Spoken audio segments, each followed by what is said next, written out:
La demanda de innovación y tecnología por parte de las entidades financieras ha despertado el interés por inversiones digitales y más sostenibles. Por ello, los proveedores han de tener en cuenta los retos y complejidades a los que se enfrentan estas organizaciones, fomentando la protección de sus activos más valiosos, ayudándoles a conseguir sus objetivos y asegurando la continuidad de su negocio siempre. La transformación del sector de banca, servicios financieros y seguros viene determinada por las necesidades de los clientes, por la innovación tecnológica, las normativas y también, con frecuencia, por las decisiones políticas. Por ello, empezamos hablando con Miguel Jaureguizar. En esta entrevista, el miembro del Instituto Español de Analistas nos cuenta cuáles, bajo su opinión, los retos y los desafíos a los que se enfrenta el sector financiero. Con el aumento de la dependencia de los servicios financieros digitales, el número de ciberataques se ha triplicado en la última década. De hecho, los servicios financieros siguen siendo uno de los blancos preferidos de los cibercriminales. Precisamente para hablar de esta realidad, hoy nos acompaña Miguel Jaureguizar, miembro del Instituto Español de Analistas. Buenos días, Miguel. Hola, buenos días. Y Miguel, tú cuentas con una larga carrera en puestos de dirección en consultoría y banca en entornos de mercados financieros y en tecnología. Cuéntanos, ¿cómo ha cambiado la securización de los servicios financieros en los últimos años? Bueno, pues efectivamente, muchas gracias. Ha cambiado mucho en el sentido de una evolución constante. El sector financiero es uno de los que consume más tecnología, casi más que el propio sector tecnológico. Y con el paso de los años, pues todos percibimos que la banca, los servicios financieros se han hecho mucho más electrónicos, mucho más digitales, más accesibles, pero también más en formato de plataformas. Esto ha conllevado pues una enorme evolución de todos los sistemas de información, de los sistemas de comunicaciones, comunicaciones móviles, sistemas en la nube y que lógicamente hay que poner por delante de todo la seguridad en el acceso, porque es la seguridad frente al acceso a algo muy importante como es nuestro dinero. Sí, de hecho, el sector financiero cuenta con una gran ventaja y es que tienen un activo que a todo el mundo preocupa. Es cierto que si nos piden una doble autenticación para entrar a nuestro email, pues a alguna persona le sigue molestando. En el caso de una doble autenticación para entrar a tu cuenta bancaria, creo que para todos es algo necesario y vital. Cuéntanos, ¿qué está motivando las decisiones del sector tecnológico, las decisiones tecnológicas en el sector financiero? Pues como bien has indicado, una mayor protección, incluso si es a costa de un pequeño deterioro de la experiencia de usuario que puede tener este tipo de elementos que vemos, ¿no? La motivación viene principalmente por el deseo del sector de ser cada vez más seguro y más confiable ante un aumento enorme cada año del porcentaje de intentos de ciberataques, de phishing, pues de accesos no autorizados a las cuentas y a los activos de los clientes, y también por la normativa, normativas como PSD2, normativas como DORA, del Operational Resilience Act, pues son las que guían un poco el camino, porque esto al final es un desarrollo a nivel europeo y eso es ese es el principal elemento de guía para tomar todas estas decisiones. Precisamente te iba a preguntar acerca de esas normativas que afectan específicamente al sector financiero. ¿Cómo están influyendo estas nuevas directrices en la compra de tecnología por parte de las entidades financieras? Pues de una forma muy poderosa, de una forma muy poderosa. La PSD2 está plenamente implementada y revisada, es la principal responsable de que a menudo al acceder a nuestra entidad pues nos pidan un SMS, una autenticación adicional para tener la llamada autenticación fuerte. Es un poco más incómoda a veces para determinadas consultas, pero eleva el nivel de seguridad. Y la normativa DORA Digital Operational Resilience Act, la normativa de resiliencia operacional, es una dedicada específicamente a la ciberseguridad en el entorno financiero. ¿A qué nos obliga? Pues a revisar una y otra vez todos y cada uno de nuestros procesos y asegurarse de que todos los puntos que forman el proceso están securizados tanto a nivel global como a nivel individual. De tal manera pues, que hay que instalar herramientas de monitorización, hay que instalar tal, pero también hacer procedimientos para que los utilicen las personas de una manera manual y que tengan sobre todo una gran formación en los conceptos de ciberseguridad en el entorno financiero. Esa formación de la que tanto se habla, esa concienciación, como decíamos, en el sector financiero es algo intrínseco y muy necesario. La ciberseguridad se ha convertido, sin lugar a dudas, en una amenaza para la estabilidad financiera. ¿Cuáles son los principales retos, bajo tu punto de vista, a los que se enfrenta el sector financiero a día de hoy en lo que a ciberseguridad se refiere? Pues yo creo que los principales retos son, en primer lugar, la formación de todos aquellos que estamos en las entidades financieras. Solo se puede combatir los riesgos si se conocen, si se entienden. Entonces la formación se produce, se está haciendo, pero hay que continuar con ella. También es importante la formación a los clientes. Los clientes tienen que entender eh, cuál es el origen de los riesgos tecnológicos, cuál es el origen de determinadas prácticas de ciberdelincuencia, como el phishing, la búsqueda. A veces pensamos que son procesos tremendamente tecnológicos y en muchos casos se producen por simples llamadas de teléfono, obtención de passwords de las formas más manuales y más sencillas posible. En tercer lugar, por supuesto, esto tiene unos costes. La incorporación de esta tecnología que es en positivo porque es bueno para la sociedad y para las entidades y los clientes, pero que al final pues, van a requerir un determinado presupuesto que debe ser contemplado por parte de las entidades. Y en cuarto y último lugar, el trabajo conjunto. Es muy importante trabajar en estándares a nivel por lo menos europeo, en poder intercambiar prácticas, en poder tener determinadas bases de datos y elementos comunes que haga que el desarrollo sectorial sea eso, sectorial y no exclusivamente de las entidades individuales. Sí, que esa colaboración sea público-privada, además, que todos los eslabones de la cadena compartan esa información también, porque cuando un ciberataque afecta a una entidad bancaria, puede afectar a cualquiera de las otras. Exactamente, y al final las fuerzas y cuerpos de seguridad del Estado pues están ahí presentes, así como otros muchos organismos, para dar seguimiento, ayudar y se realiza un trabajo constante con ellos que forma parte de ese ámbito, como muy bien has dicho, de una colaboración público-privada. Esto es un problema global y transversal con el que debemos lidiar de forma conjunta. ¿Y cuáles son los ciberataques que más afectan a este tipo de entidades a día de hoy? Bueno, los ciberataques en general pues, oscilan en dos grandes categorías. Uno son los ataques a los propios sistemas de las compañías, en nuestro caso pues, de las entidades financieras y bancarias, ataques pues, como ataques de denegación de servicio y ataques de intentar inundar las redes de las entidades de peticiones y ataques pues, de intentar hacer phishing o spear phishing a las propias infraestructuras de la entidad donde se puede intentar pues, encriptar la información para pedir rescates, extraer información, etcétera, etcétera. Esa es la primera vertiente, lo que serían los ataques contra las entidades y su entorno y sus arquitecturas. El segundo, por supuesto, es los ataques a y a través de los propios clientes, que principalmente es a través de phishing, entre sus distintas variedades, pero intentar eventualmente y únicamente suplantar la identidad del cliente de forma fuerte para poder consultar, hacer operaciones, etcétera. Y en estas dos categorías es donde nos movemos. Sí, al final, sobre todo, esa segunda categoría de la que me hablabas, los ataques directamente dirigidos a los clientes, a los usuarios, son los que más estamos viendo, sobre todo en los medios generalistas, ataques de phishing que ya utilizan múltiples técnicas y que afectan tanto a llamadas telefónicas como SMS y correos electrónicos, intentando hacerse con el dinero de esos usuarios a través de esa suplantación de identidad. ¿Crees que está el sector financiero en España preparado en caso de ciberataque? Yo creo que el sector financiero está muy preparado. Existen muchas medidas que incluso tampoco es conveniente detallar para no dar pistas, pero que ayudan a proteger a los clientes, a los inversores, incluso si inadvertidamente pues, han podido perder este acceso o han podido dar este acceso. Yo creo que las entidades estamos preparadas y se trabaja y sobre todo se evoluciona mucho.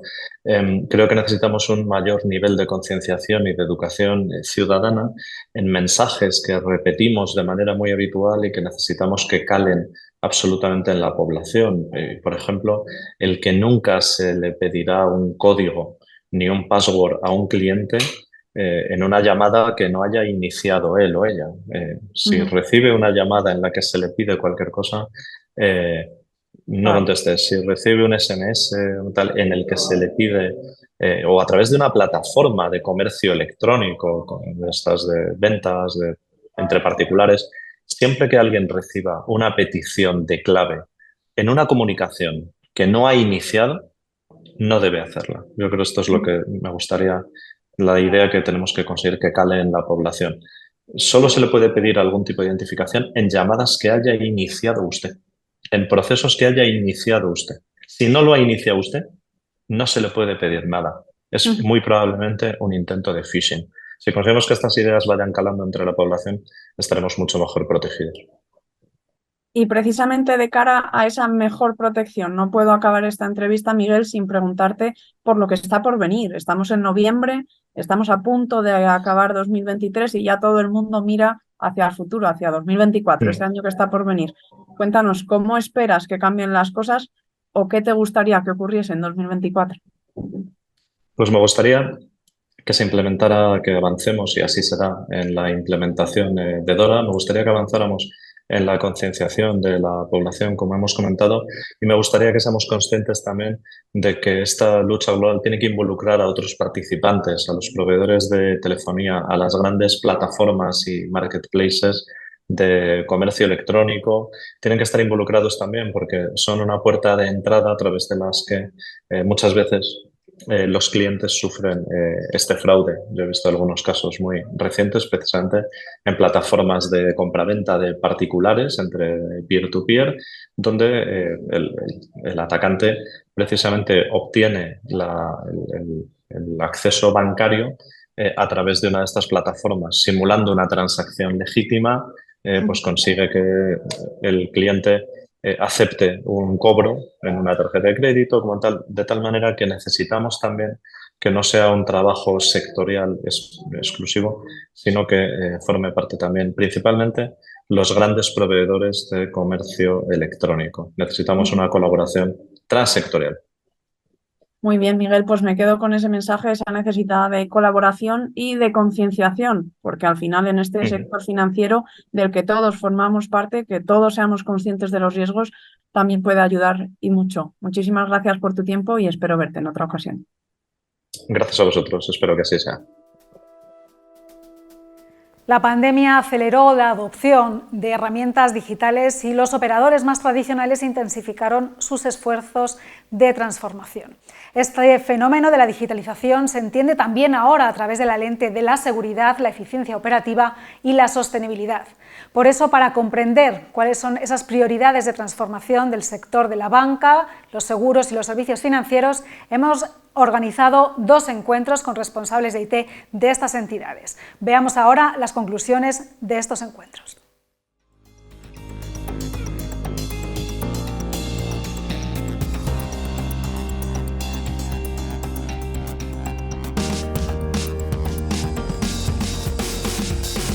La transformación del sector de servicios financieros continúa su camino en este 2023 apoyado por las normativas y por un cliente en el centro de las estrategias. Pero este sector, como otros sectores del tejido empresarial, no son ajenos a esa transformación que busca incrementar la productividad, la flexibilidad, la colaboración e incluso mejorar su ciberseguridad. Con el objetivo de analizar cuáles son las prioridades de transformación de un sector financiero en continua evolución, hemos celebrado un encuentro de nuestra comunidad IT User junto a Abanca, Asisa, Banco Mediolanum, Bestinver, Evo Banco, Mapfre, National Nederlanden, Open Finance, Santander Global Tech y Seguros RGA. Este encuentro ha estado apoyado por Fastly, Flexible y BIM.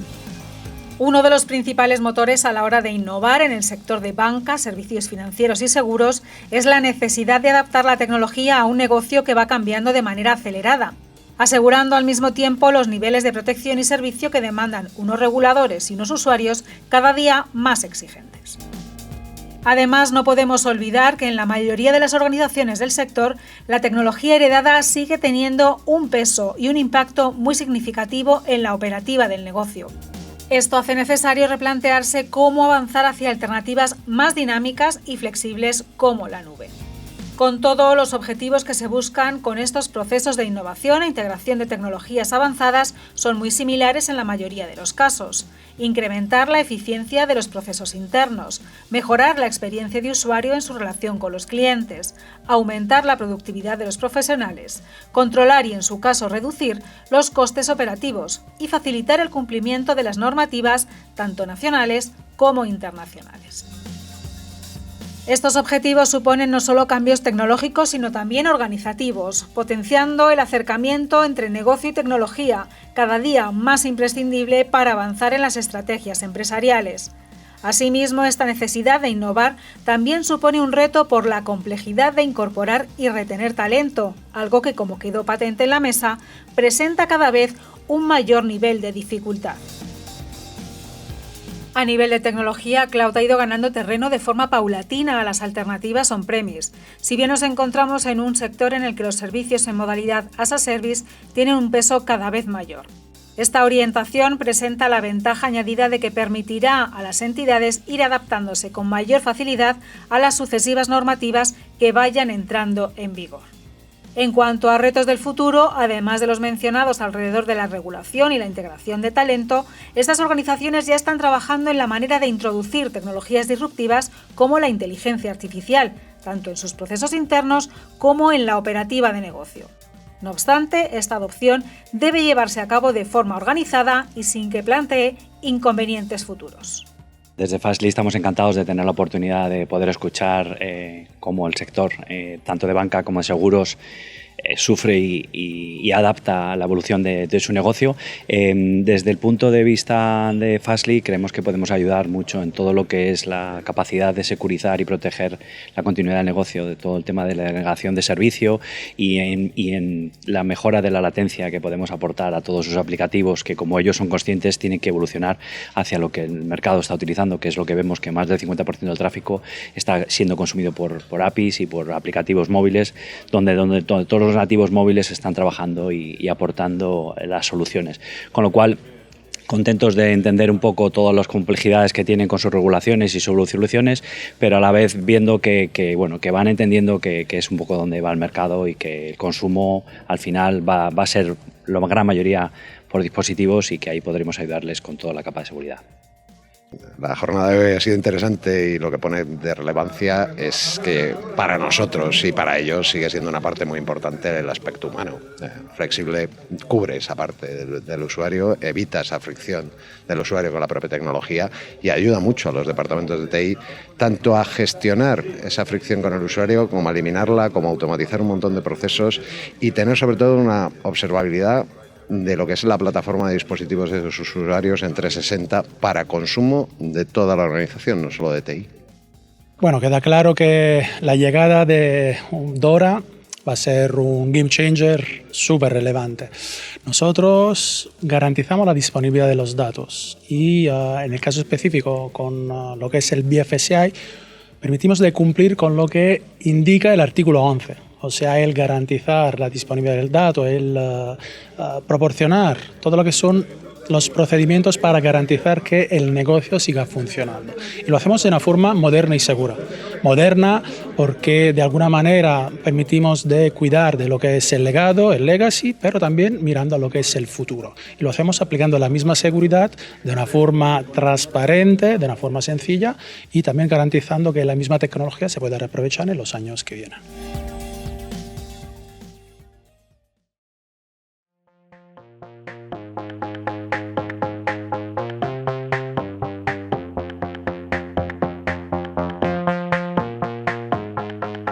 La rápida expansión de los canales de venta y servicios digitales hace que el sector de banca, servicios financieros y aseguradoras persiga una continuidad de su negocio.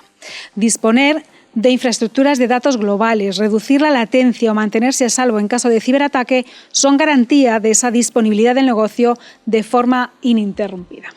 Para analizar cuáles son las necesidades de este sector con respecto a estos objetivos, hemos celebrado un encuentro de nuestra comunidad en el que han participado Abanca, Arcano Partners, Banco Caminos, Banco Cooperativo Español, National Nederlanden y Singular Bank.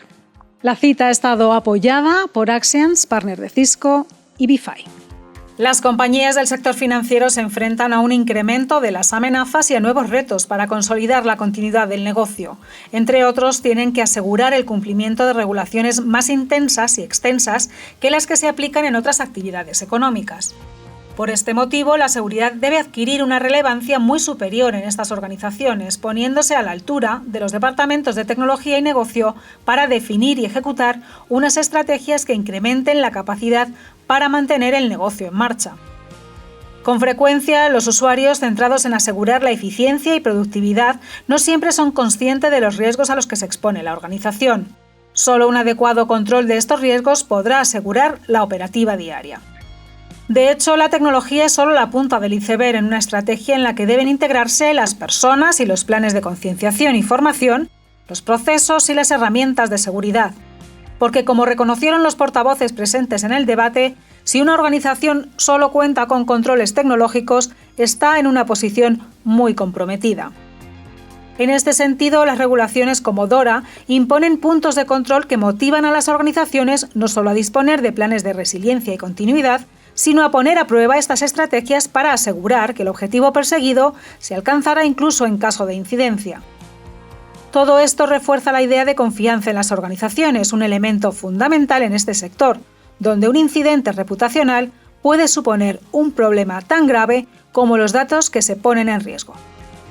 Hemos estado en una mesa redonda que la verdad con el sector financiero ha resultado muy interesante. Nos han contado o han estado reflexionando y hablando sobre su principal problemática, que es el riesgo, ¿no? Y dentro del riesgo, pues la verdad es que se ha mencionado bastante lo que es la resiliencia, ¿no? Y es un poco donde Axians, como proveedor de servicios, podemos hacer bastante en el sentido de que han mencionado bastante el problema de la carencia de talento que se encuentra en el mundo de la ciberseguridad y precisamente la no necesidad de tecnología tan avanzada y más la capacidad de gestionar esa tecnología, ¿no?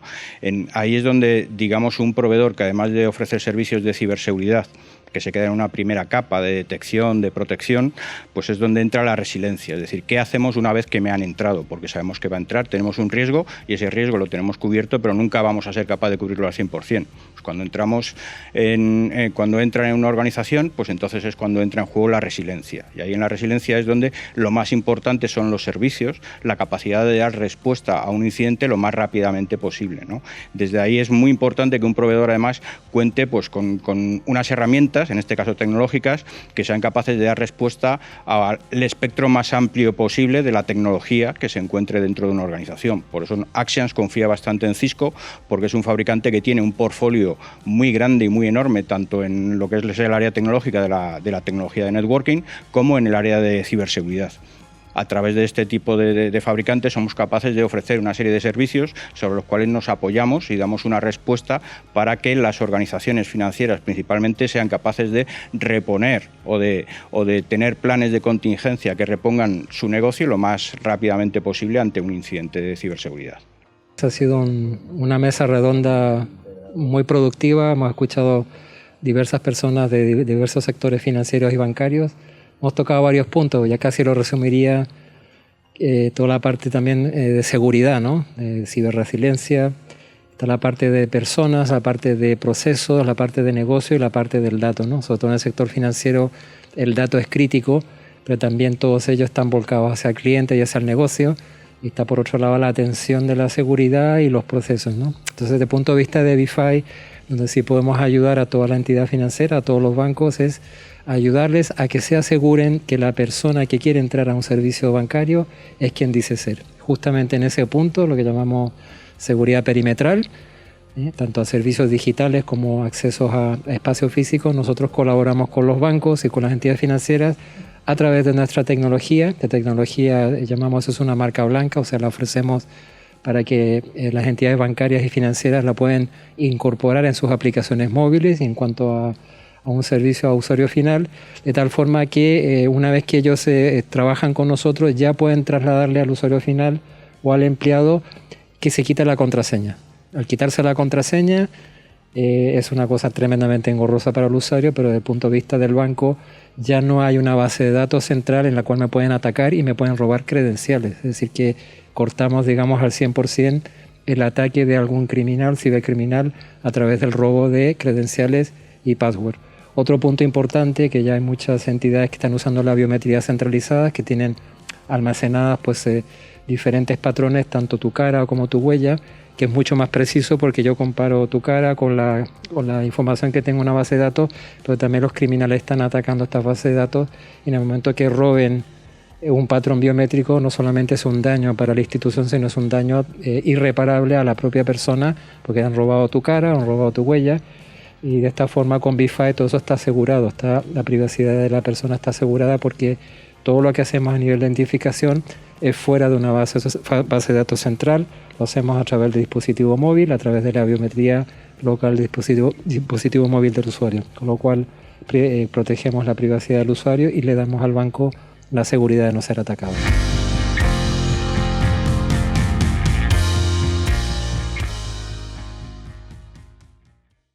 Tras esta visión, hablamos a continuación con Gorka Briones, socio del monitor Deloitte y responsable de medios de pago en la consultora, para ver cuál es su perspectiva sobre esta problemática. Hola, bienvenidos a los Diálogos IT. El financiero ha sido tradicionalmente un sector que ha valorado notablemente cuestiones como la seguridad, la confianza y la estabilidad, pero es cierto que en la última década ha experimentado una revolución tecnológica sin precedentes. Para hablar de estas y otras cuestiones nos encontramos hoy con Gorka Briones, socio de Monitor Deloitte y responsable de medios de pago en Deloitte. Hola, Gorka. Buenas tardes, ¿qué tal? Gracias por acompañarnos hoy. Me gustaría que en primer lugar habláramos de los pagos. Es cierto que es un negocio que fue de los primeros en digitalizarse, ha experimentado distintas fases de disrupción. ¿Cuáles son las áreas dentro de pagos que consideras que van a experimentar una innovación tecnológica más marcada en los próximos tiempos? Pues a ver, efectivamente, los medios de pago han sido una de las actividades dentro del sector financiero que primero fueron electrónicos y ahora diríamos que se han digitalizado, pero es cierto que hay tanto cambio tecnológico que están en constante evolución. Entonces, ¿ahora qué es lo que estamos viendo? Pues que en estos últimos años hemos pasado de tener una tarjeta físicamente a tener un token en nuestro teléfono móvil que equivale a esa tarjeta, con lo cual lo que decimos es que se está digitalizando el negocio emisor, ¿vale?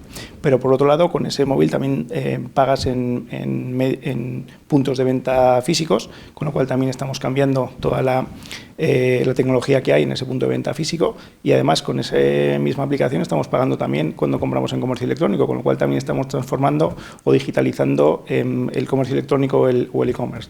Probablemente lo que menos se está digitalizando por ahora es la parte del efectivo, por su propia naturaleza, pero luego si quieres hablamos un poco del impacto que puede tener el euro digital en esta digitalización del efectivo. Y se habla mucho últimamente también de los pagos inmediatos, de la interoperabilidad. Cuéntanos qué ventajas pueden ofrecer frente a otros métodos, como por ejemplo las transferencias, ¿no?, que usamos en el día a día. Bueno, yo creo que este es un tema que probablemente sea la mayor revolución que hemos tenido en el sector de los medios de pago en los últimos años.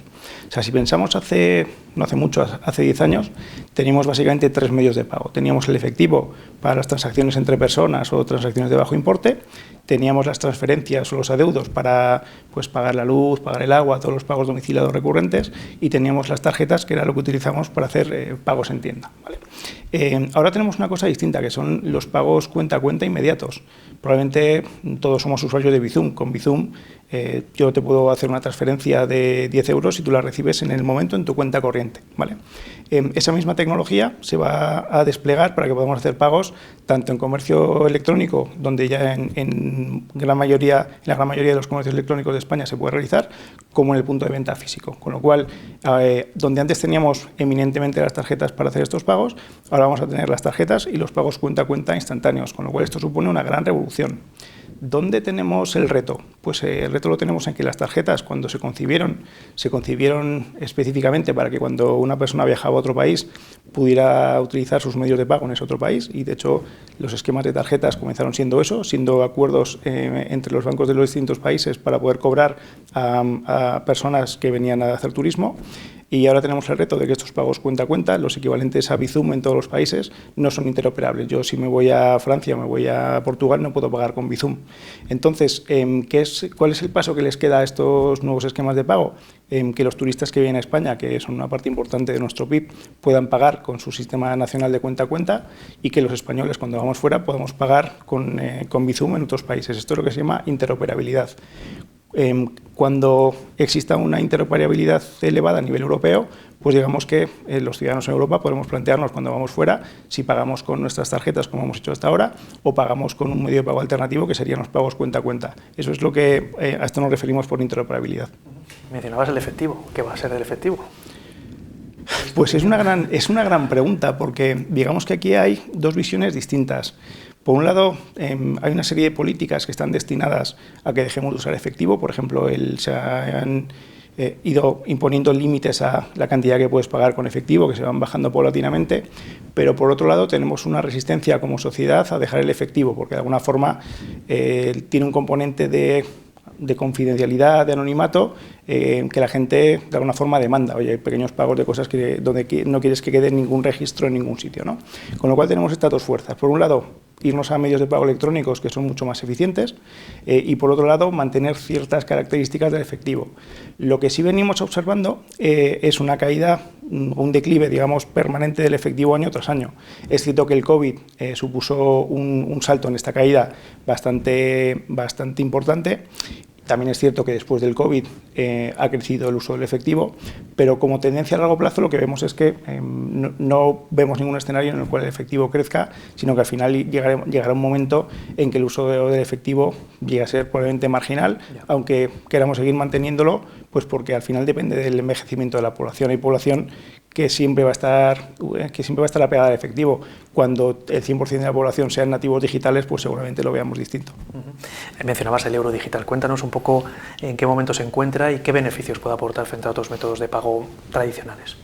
Pues esto es una cuestión muy interesante. El euro digital, o lo que se llaman las CBDCs, que son las divisas digitales de los bancos centrales, surgen precisamente como respuesta a esto. Los bancos centrales hasta ahora lo que hacían era emitir monedas y billetes, y tú como ciudadano lo que tenías era dinero que emitía el Banco Central, de alguna forma que el Banco Central respondía por ese dinero, que tú depositabas en tu banco, en tu cuenta corriente, y tenías dinero bancario, ¿vale? De lo que se ha dado cuenta los bancos centrales es que ahora mismo los ciudadanos ya no quieren seguir teniendo efectivo físicamente, porque es un poco incordio, por así decirlo, pero de alguna forma tener dinero del Banco Central era una cosa necesaria. Entonces lo que se han diseñado son estas divisas de nueva generación, que es dinero electrónico que emite directamente el Banco Central, ¿vale? ¿Cómo va a funcionar el euro digital? Pues básicamente todos los ciudadanos, en el momento tal y como se está diseñando hasta ahora, vamos a tener una cuenta en el Banco Central con la cual vamos a poder realizar cobros y pagos, ¿vale? El objetivo es que estas cuentas sean transaccionales, o sea, de forma que no guardemos nuestros ahorros en los bancos centrales, para eso está la banca comercial, sino que utilicemos este euro digital como una alternativa al efectivo. ¿Dónde tenemos el reto? Pues el reto lo tenemos en lo que te comentaba al principio. Teníamos 3 medios de pago, ¿no? Que eran nuestro efectivo tradicional, las transferencias tradicionales y las tarjetas. Sobre esto desplegamos un nuevo medio de pago, que son los pagos cuenta a cuenta, que hacen lo mismo que las transferencias tradicionales, pero en tiempo real, ¿vale? Con lo cual tenemos, digamos, un cuarto esquema de pago. Al desplegar el euro digital tendremos un quinto esquema de pago, y encima es un esquema de pago que de alguna forma es sustitutivo de todos los anteriores. Con lo cual, ¿qué es lo que ocurre? Pues que al final cada vez hacemos que sea, digamos, más complicado cobrar y pagar, porque antes tenía que tener pues una tarjeta, y ahora que tengo que tener una tarjeta, una cuenta, un monedero en pagos cuenta a cuenta, un monedero en euro electrónico, y desde el punto de vista del comercio que me quiere cobrar lo mismo. Entonces, ¿qué es lo que pasa? Que si desplegamos sistemas redundantes, podemos llegar a un sistema que no sea eficiente del todo, ¿vale? Con lo cual, lo que tenemos que ver es en los próximos años con qué quieren pagar los ciudadanos. Si van a seguir pagando con tarjeta porque les parece que son muy cómodas, nos vamos a volcar en Bizum o en los pagos cuenta a cuenta como medio de pago universal, vamos a adoptar de forma masiva el euro digital. Es una gran incógnita y por eso estamos en un momento tan interesante en el sector de los medios de pago. Muy bien. Por último, me gustaría que nos hablaras de las normativas PSD2 y Open Banking, que quizá no han tenido una influencia muy notable en España, ¿no?, frente a otros países de nuestro entorno. Cuéntanos el Open Finance, cómo va a incidir, cómo consideras que va a incidir en las entidades financieras españolas a corto o medio plazo. Pues esto también es un tema muy interesante. En Europa, la forma en que adoptamos los principios de Open Banking, que básicamente consisten en abrir las infraestructuras bancarias para que terceros nos puedan ofrecer servicios, fue a través de la segunda directiva de pagos, de la PSD2, con lo cual cuando se diseñó la PSD2 se destinó fundamentalmente a que los terceros, las fintechs, pudieran ofrecer servicios a los ciudadanos eminentemente de pagos operando contra las cuentas bancarias, ¿vale? Para que estos servicios fueran, digamos, factibles, era necesario además no solo que pudieran ejecutar pagos, sino que pudieran consultar información como tu saldo de cuenta. Entonces, con esto empezaron a ofrecerse servicios de agregación de saldo en cuenta, ¿vale? Es lo que se llamó el Open Banking, ¿vale?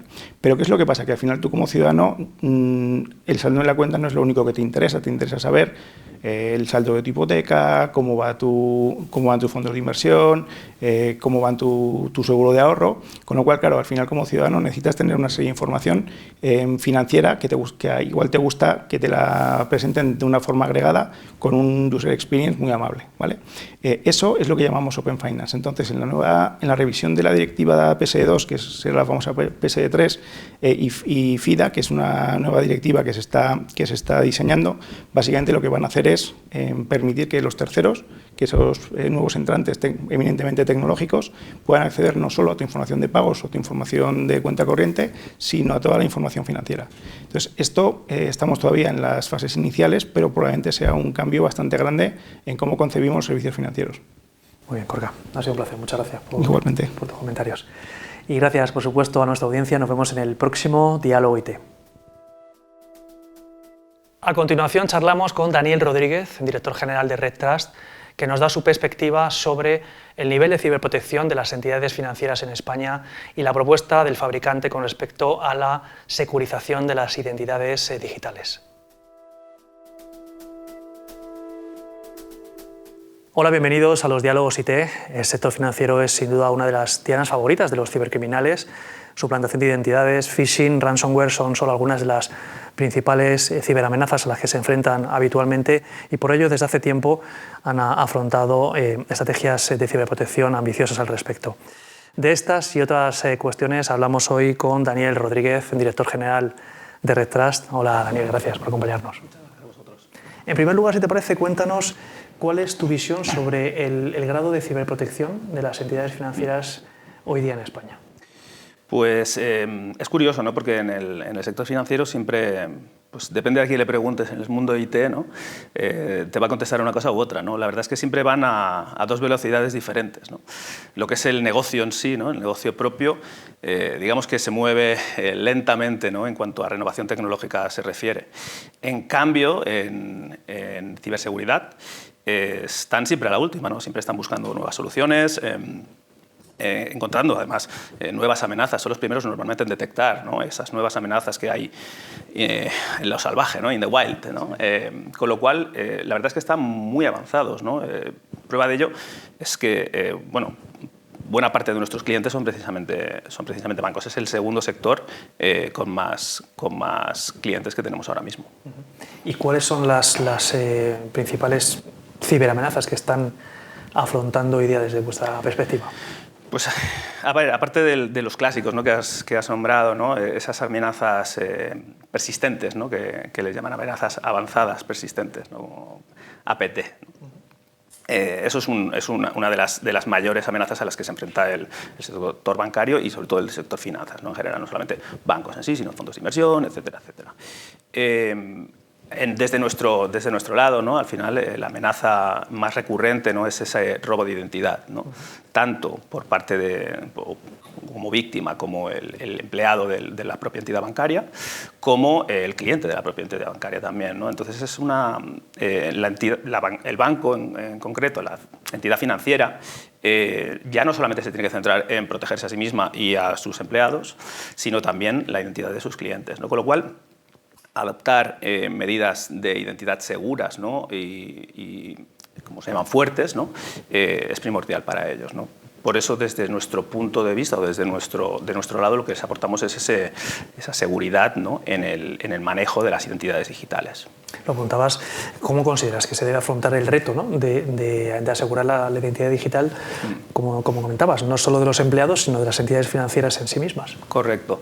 Sí, al final los empleados, digamos que son el punto más obvio de entrada, ¿no? Para un ciberdelincuente, ¿no? Para acceder pues a la entidad financiera, pero ya no solamente una cuestión de acceso a sistemas, ¿no? Sino también es una cuestión de suplantación de identidad, por ejemplo, tanto a nivel empleado como a nivel empresa.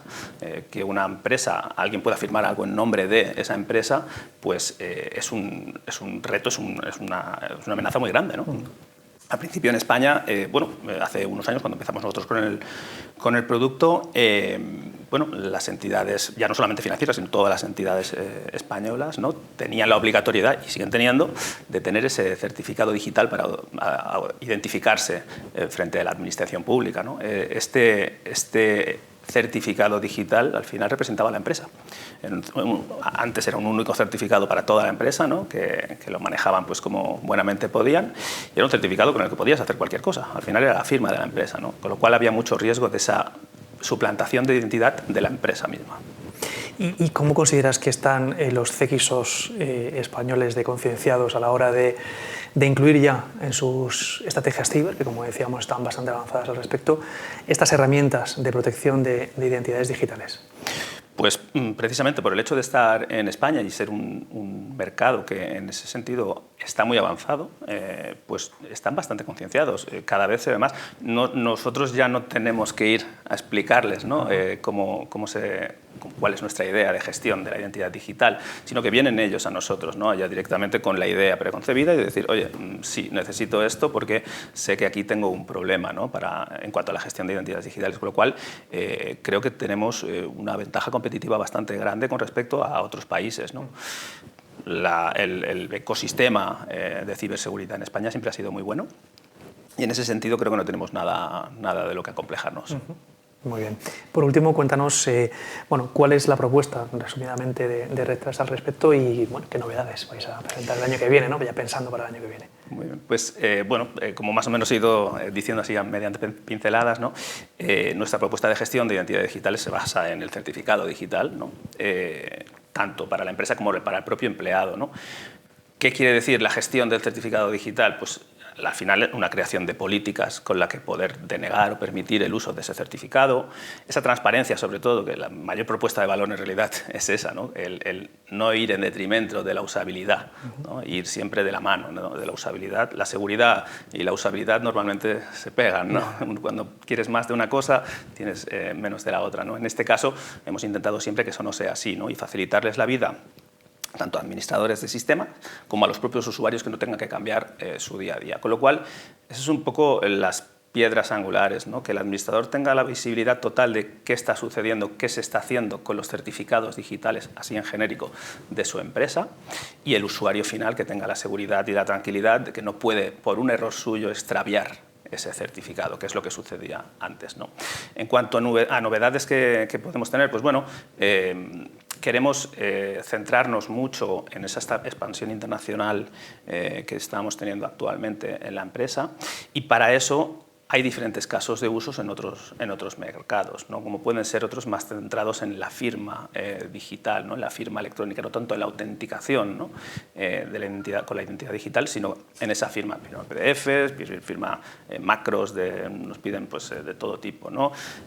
Firma de código, todo este tipo de cosas, ¿no? Y que ahora actualmente se está teniendo un enfoque muy similar al que teníamos en España hace unos años, ¿no? Y en otros países están viendo cuál va a ser la evolución de esa gestión de la identidad digital. Con lo cual vamos a ir adaptando el producto, sobre todo para proporcionar todas esas herramientas alrededor de la firma, para que todos los clientes pues, puedan tener esa gestión más personalizado a medida para sus casos de uso. ¿Y esa expansión se va a producir por determinados países? ¿Tenéis en mente un poco...? Sí, el mercado natural al final de las empresas españolas siempre suele ser LATAM, ¿no? Por una cuestión idiomática, cultural, ¿no?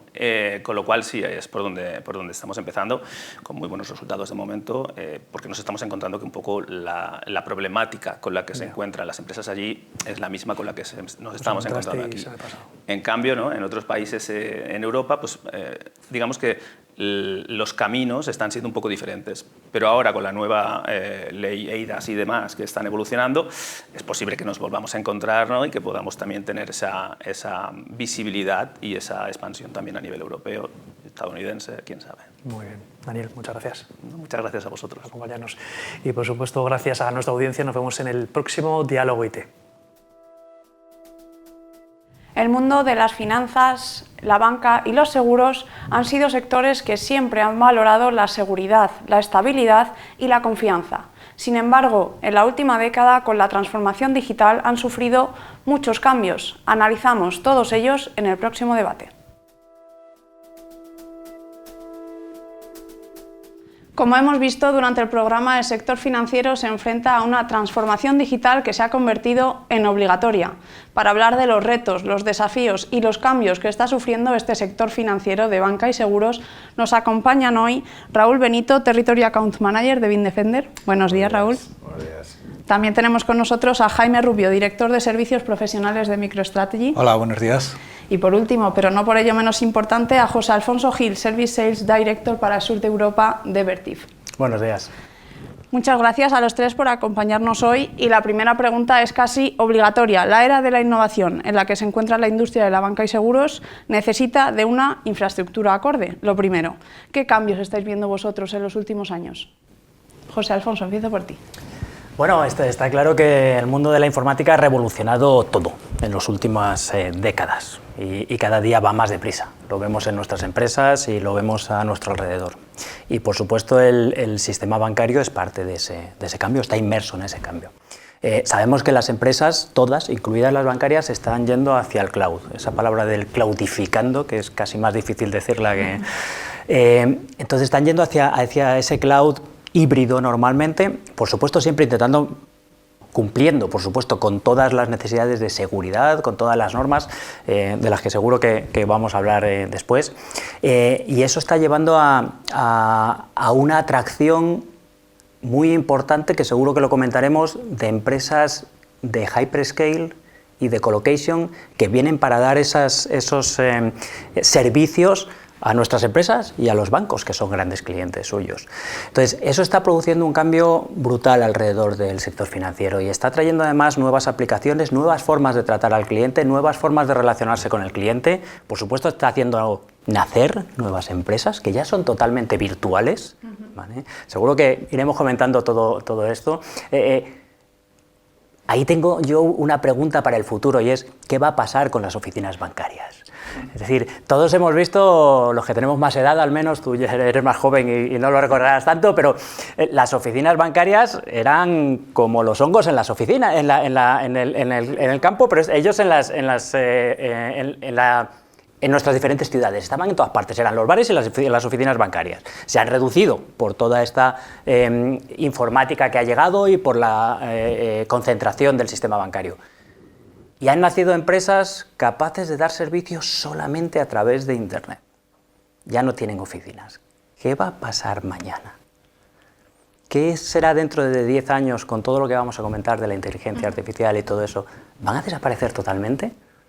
¿Ese es el camino que seguirán las oficinas bancarias? Esa es precisamente una de las últimas preguntas que yo os quería lanzar. Estamos en noviembre y al final todo el mundo mira ya a futuro. No os voy a preguntar por 2024 porque seguramente el cambio en un sector como el financiero no sea inmediato. Estamos viendo que la transformación digital en este tipo de industria lleva años. recorriéndose. Es un camino que van haciendo poco a poco porque al final tienen ciertas normativas que cumplir que son muy complejas en su ámbito. ¿Qué veremos a futuro? Esa será la última pregunta, os dejo ir reflexionando sobre el tema. Vamos a ir hablando de los cambios que ya habéis visto, de ese pasado, de ese recorrido. ¿Cómo lo veis vosotros, Jaime? Bueno, yo estoy muy de acuerdo con lo que ha dicho José, y me parece, o sea, para mí también los grandes movimientos son los que él ha dicho, ¿no?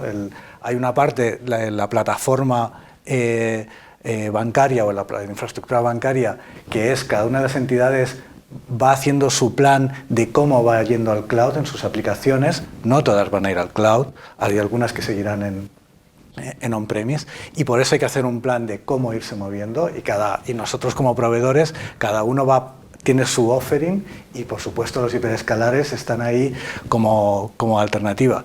Y la segunda es precisamente eso, lo que ha cambiado más en el negocio bancario. Internamente han cambiado muchas cosas, ¿vale? Es un mercado mucho más abierto e internacional, pero lo que ha cambiado mucho es la forma de relacionarse con sus clientes. O sea, antes era un trato directo, que todo el mundo conocía a su agente bancario o al director de su sucursal, y ahora es un trato desde el ciberespacio casi.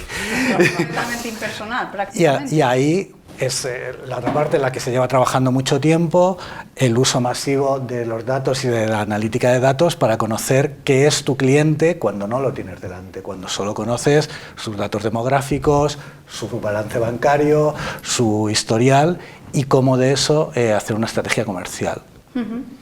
En tu caso, Raúl. Bueno, a mí me parece muy interesante lo que estamos trayendo aquí. Para mí la transformación digital, el sector bancario para mí es el estandarte, ¿no?, de toda la transformación que tiene. Primero también un poco por el poderío económico que tiene, ¿no? Pero yo creo que también es de los que se están actualizando o están viendo más en el futuro desde el día cero, ¿no? A lo mejor también por esa economía que tienen por detrás, pero también porque es que si no estarían fuera. O sea, esa transformación que hemos visto de las sucursales, pero ya no solo eso, de todos sus procesos internos, o sea, la internalización, el automatismo de cualquier operación, esa trazabilidad que tenemos que tener en todo momento y esa interconexión entre países. Estamos en un mundo súper global donde cualquier transacción te da igual que estés aquí que allí. Y luego ha salido a escena un poco esa impersonalización, ¿no? La analítica de datos para mí es esencial. Ya no tenemos esa conversación, ¿no?, con el cliente, no tenemos esa conversación con el director de la sucursal. Por lo tanto, de alguna forma tenemos que saber cómo tratarle, ¿no? Esa analítica de datos, el poder recoger información de muchísimas fuentes. Yo creo que para mí los bancos han sido los primeros en entender esa necesidad, ¿no?, y la han llevado a cabo. Sí. O sea, de hecho, hemos vivido una pandemia, ¿no?, que ya recordamos como si fuese el pasado, ¿no? Pero está aquí, ha pasado hace 3 días. Para mí el banco estaba ya adaptado. Era de las pocas, vamos a decir, de los pocos segmentos económicos donde esta transformación o estas cosas que están pasando pues le afectan poco, ¿no? Ya estamos como muy habituados. O sea, cualquier persona que conocemos, no hablamos de otras generaciones que vienen, que ya eso es mucho más, ¿no? Ya hablan de bancos que no, lo de la sucursal les queda como muy lejos, ¿no? O sea, son todo completamente internet, no saben ni dónde están, lo más seguro es que no estén aquí. Está como todo, en el móvil. En el móvil o en el iPad o donde sea. Y para mí es esencial el que cubramos esas nuevas necesidades que tenemos como clientes, ¿no?, y como usuarios, ¿no? El banco nos ofrece unos servicios grandísimos, antes nos los ofrecía igual, pero sí que es verdad que ahora no tenemos tiempo o no tenemos esa necesidad de tener que estar yendo a un sitio físico. Entonces, esa adaptación a las necesidades lo han visto desde hace muchísimo tiempo y se han adaptado, ¿no? O sea, el cierre de sucursales es algo que hemos visto desde hace muchísimos años, ¿no? Y ya no hay ningún problema. Yo hace que no piso una sucursal demasiado tiempo, vamos a decirlo, ¿no? Por no hablar de que no llevo cash, ¿no? No llevamos dinero, ¿no? Entonces, se han adaptado muy bien.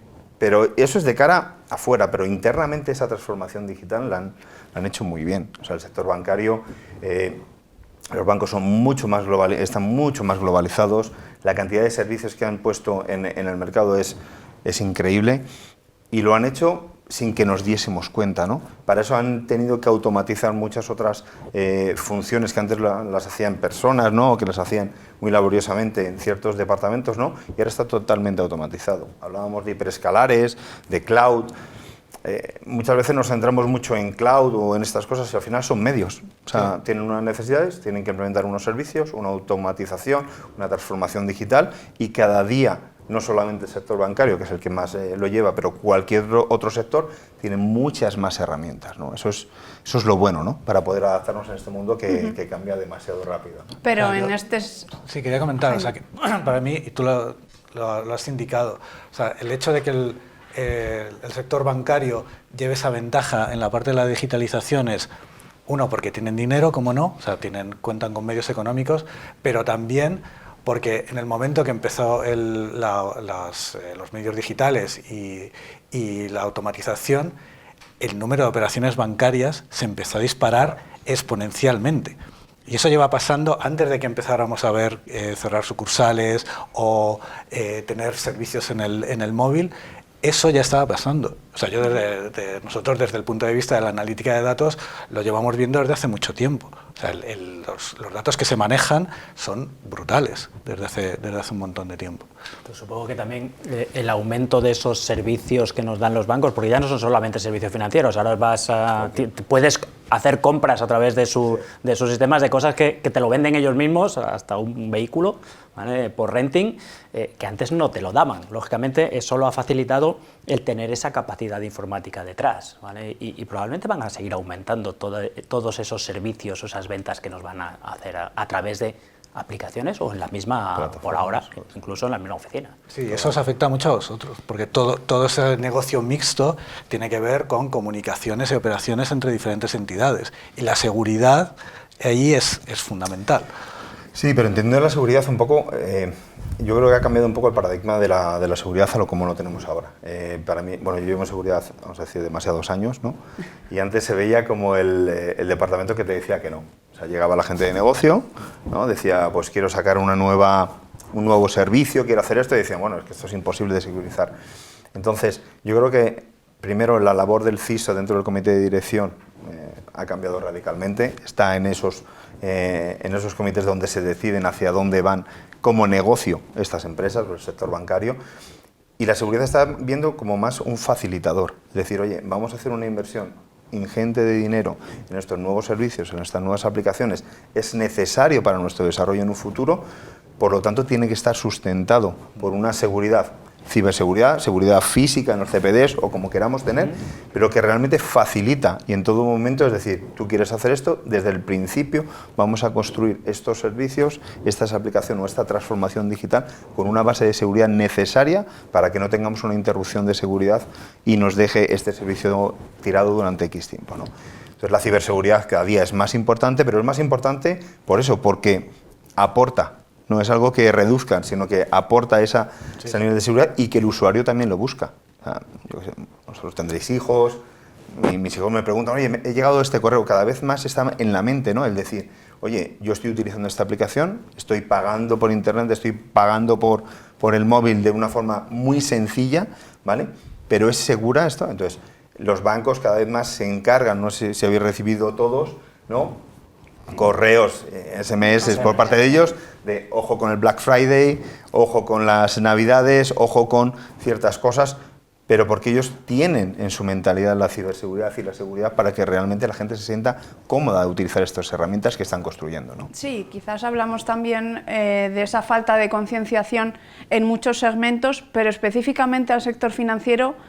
Esta concienciación les beneficia porque te tocan el dinero, claro. Cuando hablamos de dinero ya preguntas, oye papá, esto cuando no toca tanto el dinero quizá descargas la aplicación sin haberte leído las condiciones. La concienciación en ciberseguridad específicamente en el sector financiero creo que es algo de lo que más se ha conseguido.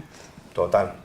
Para mí total, y toda esa ciberseguridad basándose en la analítica de datos, en una seguridad física, todo es un compendio de factores para poder construir realmente unos servicios, una digitalización, ¿vale? Donde la gente se sienta cómoda.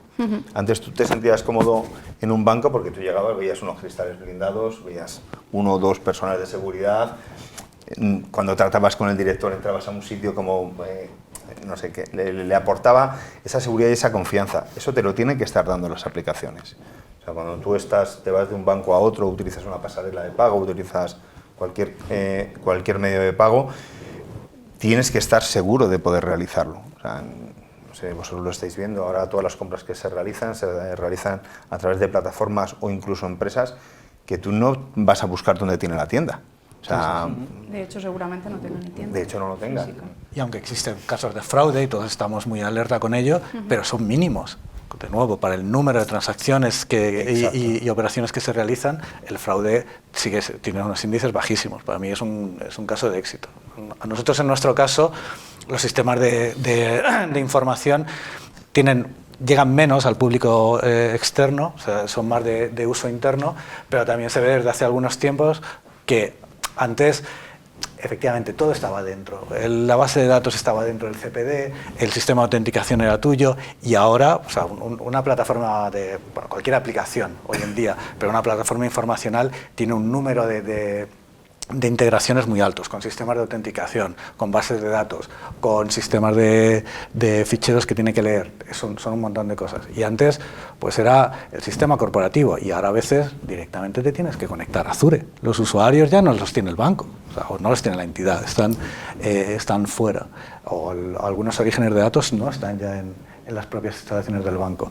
Y eso, o sea, como tú has dicho, antes eran barreras y ahora es pues una búsqueda continua de soluciones para poder hacerlo. Sí, y sobre todo sustentado un poco en lo que decías tú. O sea, no hay ciberseguridad o no se entiende la seguridad si no tenemos esos datos que nos ayuden a entender qué es lo que está pasando, ¿no? O sea, nosotros siempre lo decimos, y es uno de los baluartes un poco que tenemos los vendors de seguridad. Nosotros no tomamos decisiones de si algo es bueno o es malo en función a lo que creemos. Se ha introducido inteligencia artificial, machine learning, todas estas nuevas tecnologías que tenemos, pero al final no nos olvidemos, todas estas nuevas tecnologías son capaces de operar de una forma eficiente porque hay datos por detrás. O sea, para mí, no vamos a meter en tecnicismos, pero que se abra un PowerShell desde un servidor o desde un workstation no es bueno o es malo en sí mismo, sino en función al usuario que lo está haciendo, para qué lo está haciendo y qué hace en un posterior proceso, ¿no? Para eso necesitamos una analítica de datos ingente. O sea, nosotros, bueno, tú lo vives en primera persona, pero no tiene nada que ver, ¿no? La capacidad de almacenamiento, la capacidad de gestión, de correlación de datos que tenían las entidades bancarias hace años a lo que tenemos ahora. O sea, uno de las inversiones principales que tienen es en esa analítica de datos para ciberseguridad, para negocio o para cualquier cosa que hagan, ¿no? O sea, vosotros lo tendréis, los sistemas de monitorización, Precisamente iba, José Alfonso, a preguntarte que antes nos has hablado de todos esos cambios en los centros de datos, en colocation, hiperescalares. ¿Cómo ha afectado todo esto al sector financiero y qué ves tú que va a ocurrir? Bueno, el sector financiero al final forma parte de una cadena completa que va desde lo que llamamos hyperscale a lo que llamamos edge, ¿no? Que normalmente lo vemos como dos cosas diferentes, pero realmente son parte de una misma cadena, de una cadena de CPDs capaces de darnos esa posibilidad de conectarnos, esa posibilidad de hacer todo lo que nos permiten las aplicaciones con una latencia lo más baja posible, porque no nos gusta estar esperando a que pase algo. De hecho, nos ponemos nerviosos en cuanto pasa segundo y medio. Tipo, no funciona, y cerramos la aplicación y volvemos a entrar. Entonces, curiosamente, bueno, en la parte de hyperscale, lo hemos comentado, es a partir del cloud, están viniendo para dar servicio a los bancos, pero el edge es una parte natural del sistema bancario. El edge no es más que estar cerca de tus clientes. Ellos, los antiguos bancos, no hablando tanto de los virtuales de ahora, siempre han estado al lado nuestro. Los teníamos en las oficinas, bajabas desde tu casa y estaba allí la oficina, o estaba a 100 metros, a 200. Ahora está un poco más lejos. Y es cierto que en algunos sitios rurales no hay oficina. Esa es una discusión probablemente diferente. Pero el edge para ellos es algo normal. Ahora, en algún momento nosotros hicimos hace algún tiempo algunos desarrollos específicos para bancos que pretendían traer parte de la aplicación a las oficinas, la aplicación de conexión con los clientes, ¿okay? ¿Por qué? Justamente para bajar la latencia. ¿Qué es lo que pasa? Las mejoras en las comunicaciones, el 5G de ahora, el 6G del que ya se empieza a hablar, la mejora de las comunicaciones fibra óptica, permitió que no fuera tan necesario tener esas aplicaciones en las oficinas y pudieran estar más centralizadas en data centers un poco más grandes, que no son necesariamente edge, es un medio camino en muchos casos. Ahora, ¿qué va a pasar mañana otra vez? Tienen oficinas, tienen la posibilidad de estar cerca de nosotros. Pueden utilizar esas oficinas para dar una mayor velocidad y una mejor experiencia de cliente a sus propias aplicaciones e incluso, a lo mejor para otras compañías que sí les interese estar muy cerca de nosotros, podrían llegar a monetizar los micro data centers que tienen en las oficinas. ¿Por qué no? Sí. O sea, igual que ellos han visto desde hace años como un riesgo las grandes tecnológicas, porque claro, con o sea, Amazon o Google tienen una base de clientes que estamos hablando de centenares de millones, y eso para cualquiera es una amenaza. Son tus clientes, les puedes ofrecer servicios. Está muy bien, y es verdad que llevan tiempo repensando el rol de las oficinas para intentar dar más servicio que el que ya tienes a través de la aplicación de Internet. Y ahí, o sea, yo esa parte la desconozco más porque estoy más acostumbrado a trabajar en los servicios centrales, y esa parte de distribución de las aplicaciones hasta que llega al cliente final de la oficina, pues lo he visto menos. Pero ¿y cómo funciona toda esa parte que hace posible en realidad todo lo que vamos a hablar después? Esa analítica de datos, esa ciberseguridad, se queda en nada si no tenemos los elementos físicos, digamos, ese CPD, esos centros de datos completamente seguros y funcionando al 100%. No, está claro, necesitas centros de datos totalmente fiables, con una infraestructura capaz de asegurarte el funcionamiento 99,9999, y por supuesto con un sistema de mantenimiento, porque problemas va a haber siempre, es decir, todo falla en algún momento, ¿okay? Y hay que ser capaces de recuperar los servicios de manera inmediata, ya sea en una oficina o ya sea en un gran CPD. ¿Okay? Entonces, en algunos casos esa infraestructura está en manos del mismo banco, ¿vale? Y la ha comprado y la mantiene con un fabricante como Vertiv, y en otros casos está en manos de un hyperscale o de un colocation que también trabaja normalmente con Vertiv y tiene también esos equipos perfectamente mantenidos y esperando a cualquier problema sea solucionado. Luego, además, está lo que hemos hablado de la ciberseguridad en las redes internas. Nuestros equipos, lógicamente, tienen controles que están conectados a todo el sistema de BMS o del sistema de monitorización, y esas unidades centrales tienen que pasar todos los controles de ciberseguridad también, porque es una forma al final de entrar en el sistema, ¿okay? Entonces es una parte de nuestro desarrollo, es de abrazar todas las necesidades de la ciberseguridad y asegurarnos que nuestras unidades de control no pueden ser atacadas desde el exterior. Yo creo que al final se une mucho con lo que es la idiosincrasia o la ideología de la ciberseguridad. La ciberseguridad o el CISO o el Departamento de Seguridad no nace para evitar que pase algo. O sea, para mí esa es la idea. Por supuesto que sí, que intentamos reducir el riesgo, pero sobre todo donde cada vez se está viendo mucho más, donde se está invirtiendo mucho más, sobre todo donde toda esa analítica de datos, esa inteligencia artificial, esa monitorización, toda esa cantidad de visión de lo que está pasando, es en ver cómo podemos recuperar cuando tarde o temprano te haya pasado. O sea, cualquier empresa al final, sobre todo el sector bancario, son demasiado sexys para cualquier ataque, vamos a decirlo así, porque el dinero nos gusta todo. Hace muchos años los hackers eran personas que buscaban ese reconocimiento, he conseguido hacer cualquier cosa, pero sin un daño, sin una cosa, simplemente para ese reconocimiento en la industria, ¿no?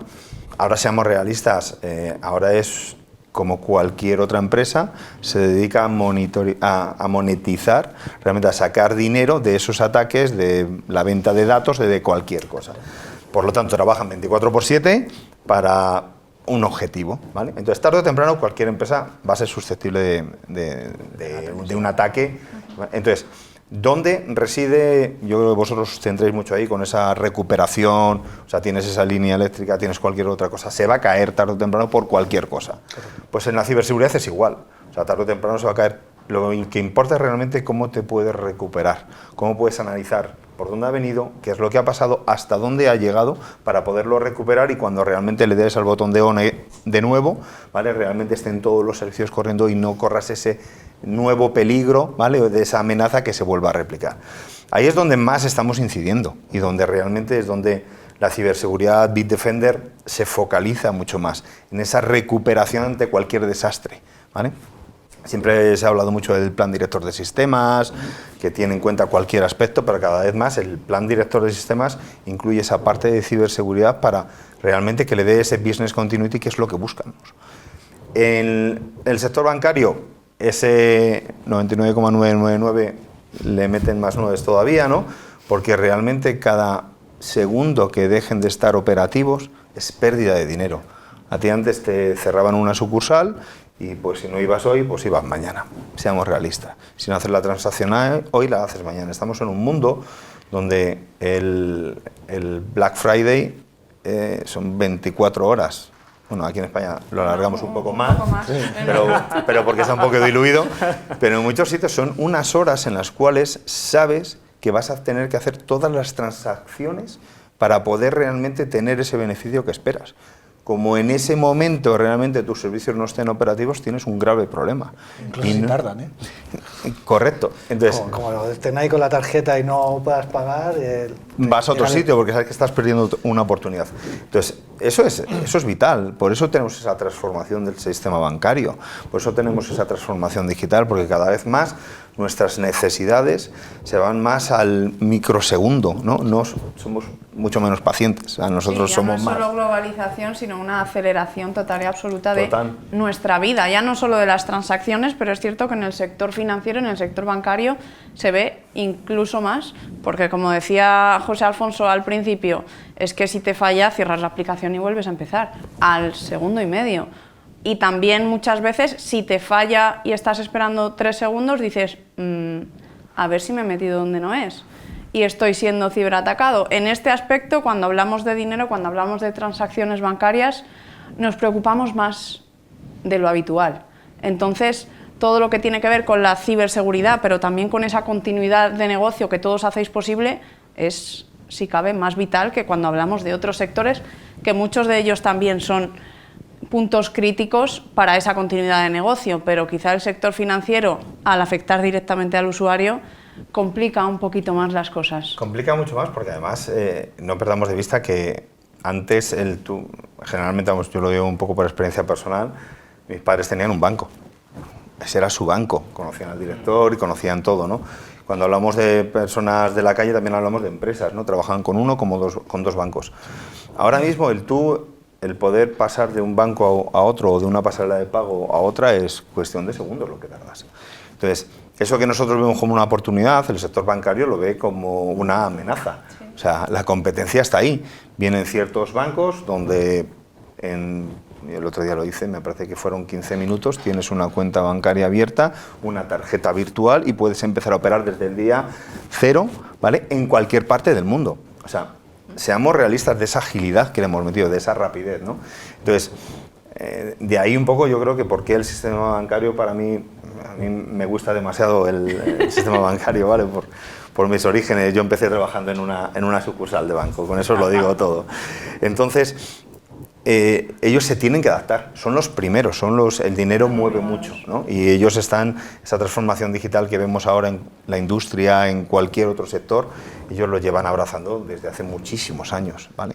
Entonces se ven, nosotros en ciberseguridad para mí ha sido el sector pionero, aparte de los hiperescalares y aparte de todas esas nuevas empresas que han nacido, que dependen de la cloud y de esto al 100%, para mí el sector bancario es 100% quien está dirigiendo un poco hacia dónde va la industria o hacia qué necesidades tenemos para que realmente ese business continuity lo tengamos con todos esos modos que hablábamos anteriormente, ¿no? Sí, está claro que el sector bancario y el sector de las telecomunicaciones también es pionero en ese sentido, porque al final son dependientes uno de otro también. O sea, el sector bancario no es nada sino un sector de telecomunicaciones bien preparado, con la capacidad y la velocidad necesaria y desde luego que no falle, que sea fiable también, por supuesto. Necesitan comunicar al final. Hemos visto que vuestros perfiles son, digamos, completamente distintos, pero todos tienen algo que aportar a este sector financiero. ¿Qué podéis aportar cada uno de vosotros al sector financiero a día de hoy? Empezamos contigo, Raúl. Para mí lo más esencial. Te tengo más cerca. Para mí la ciberseguridad, yo me acuerdo hace tiempo que hablaba con un CISO, me me decían, joder, es que lo de dormir por la noche cada día se hace más complicado, ¿no? O sea, lo siguen diciendo. pero ya con la boca más pequeña. O sea, quiero decir, al final la ciberseguridad ha avanzado muchísimo. Ahora tenemos servicios de monitorización de alerta 24/7 en cualquier sector bancario, en cualquier empresa del sector bancario. No te digo que el CISO pueda estar durmiendo tranquilamente, pero sí que es verdad que todas esas amenazas, todas esas incidentes que podíamos tener en un 24/7, en un sector que es tan global, donde da igual que tú estés establecido en España o en Latinoamérica o en Asia, al final tienes que estar 24/7, sábados y domingos al final. Sobre todo cuando estás hablando de empresas que trabajan en cualquier momento, no puedes descansar y eso para una persona es imposible. Entonces sí que es verdad que la ciberseguridad ha avanzado tanto que ha permitido, no solamente para el sector bancario que todos conocemos, sino para cualquier otra empresa que hace una pasarela de pago o cualquier otra cosa, ¿vale? Podamos tener esa seguridad que tenemos un 24/7 monitorizado ante cualquier incidente de seguridad. Y sí que es verdad que todos los sistemas EDR, de monitorización, MDR, de monitorización de detección y de respuesta, tenían un precio, para mí, fuera de mercado para cualquier otra empresa. Sí que es verdad que se ha consumerizado muchísimo. Ahora cualquier empresa, y hablamos de empresas muy pequeñas, tienen un servicio o tienen un SOC 24/7, en mejor o menor o en mayor medida, ¿no?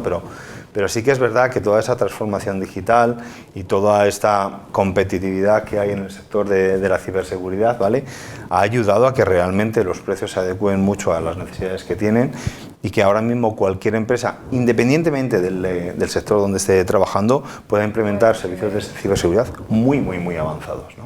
Entonces, para mí es esa tranquilidad que podemos darle a la empresa de que su negocio está más o menos seguro, ¿no? Eso es muy importante, ¿no?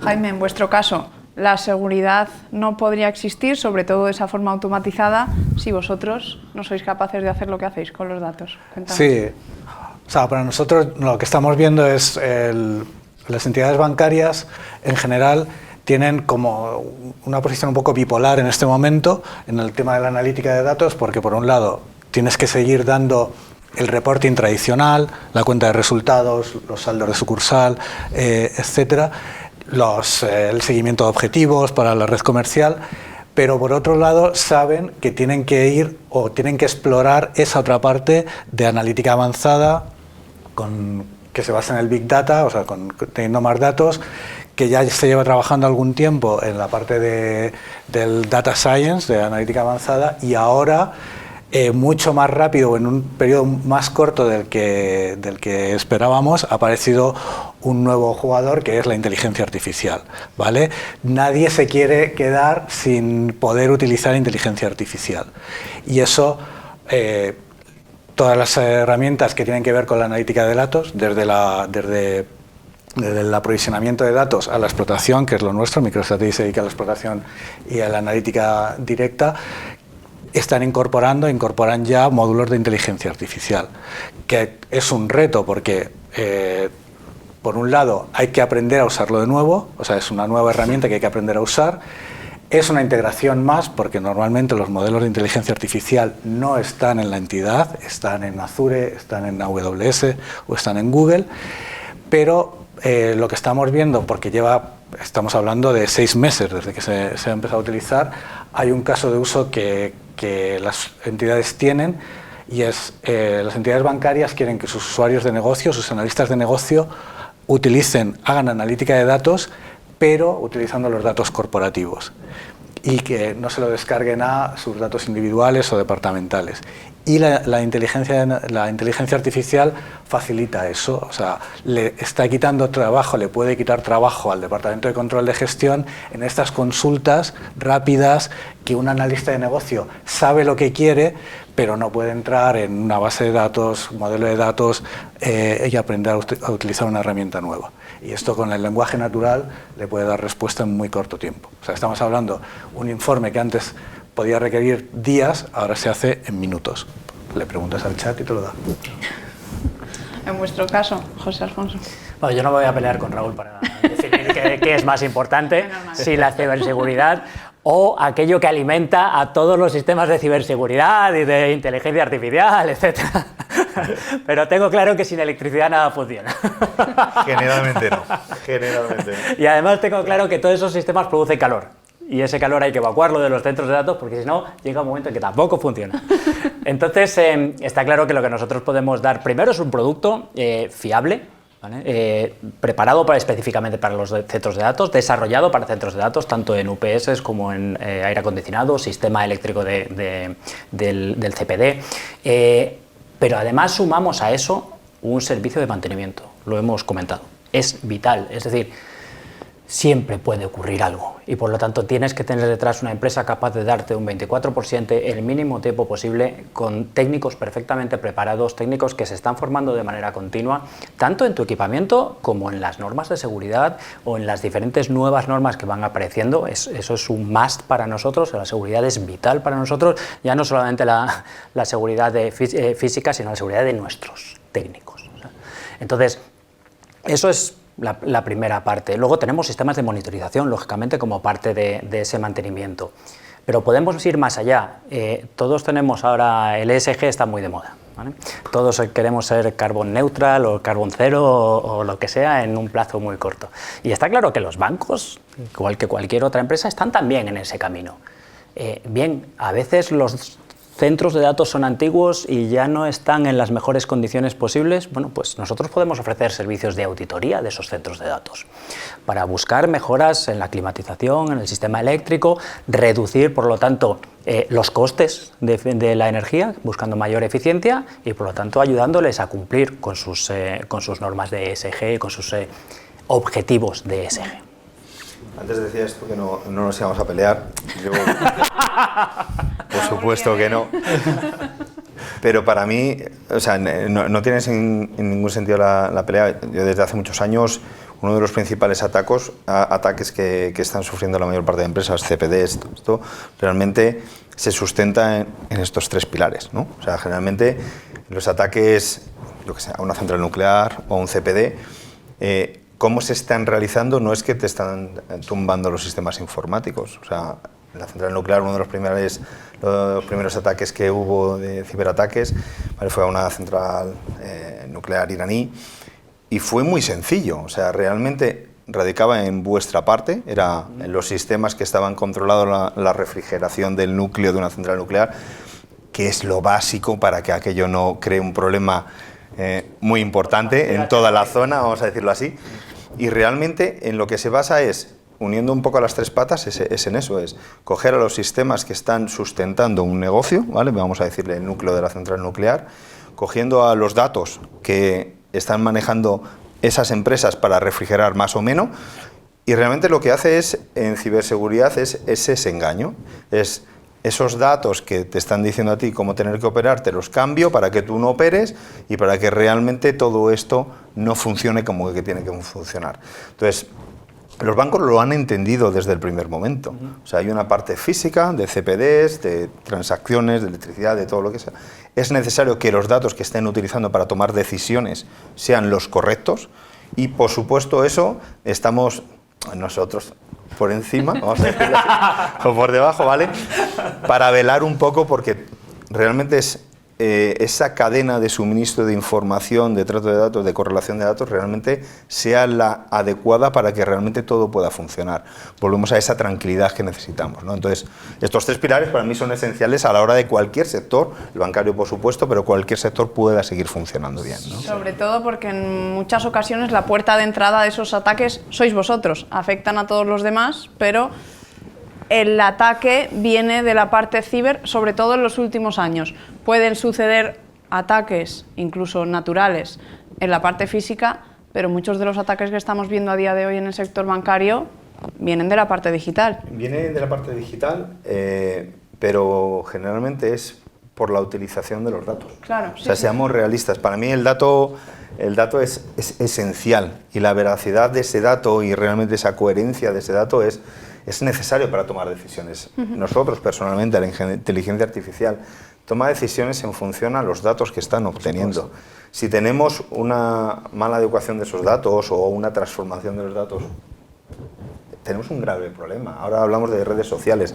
Los principales ataques que se están realizando ya no son esos hace tiempo, sí, con ese USB tirado en la puerta para que lo pinches, ¿vale? Ahora son, sobre todo en el sector bancario, son, vamos a decir, muy sofisticados. O sea, realmente, generalmente vamos a esa gente VIP que controla mucho dinero, que tiene permisos para hacer muchísimas cosas, ¿vale? Y con todas las redes sociales, con toda esa ingeniería social que hay, con todos esos datos que están manejando los hackers mucho mejor que nosotros, ¿vale? Pueden realmente engañar para poder conseguir su fin.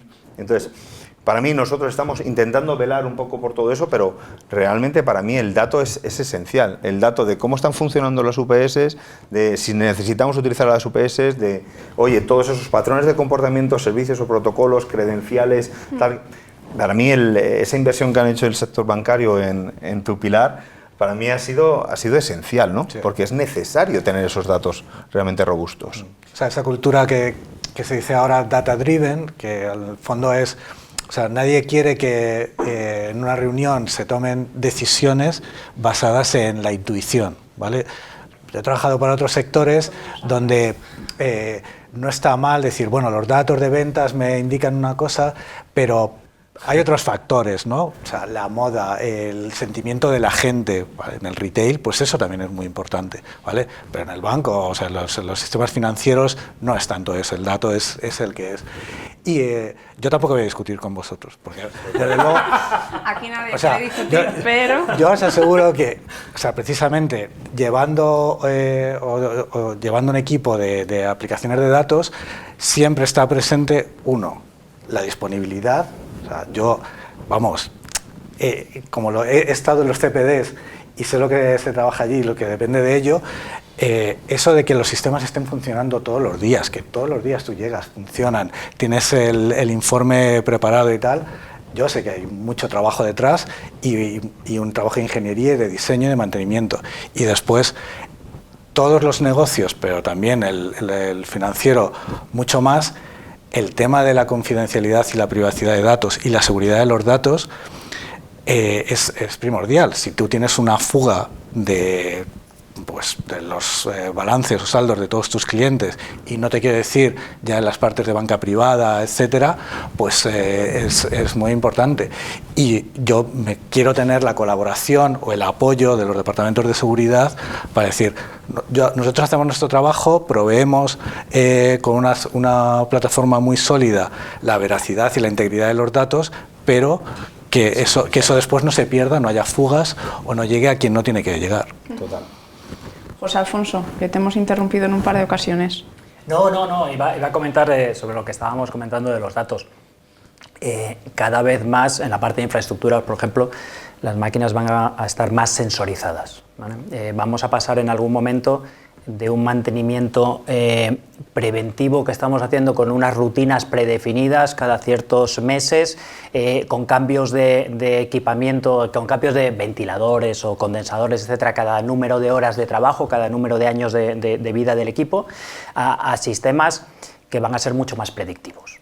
Vas a tener sensores, vamos a tener mucha más información cada vez de las máquinas para poder decir en un momento determinado, ahora hay que cambiar un ventilador, ahora hay que cambiar los condensadores. No ya por tiempo, no porque hayan pasado 3 meses, no porque hayan pasado 10 años, sino porque algo en la máquina nos está diciendo, ahora toca, ¿vale? Porque si no lo hacemos ahora, se van a estropear. Entonces, cada vez vamos a sacar más datos, más información de las máquinas, cada vez vamos a intentar estar más dentro del cliente en ese sentido y traernos más información a nuestras propias inteligencias artificiales, ¿vale?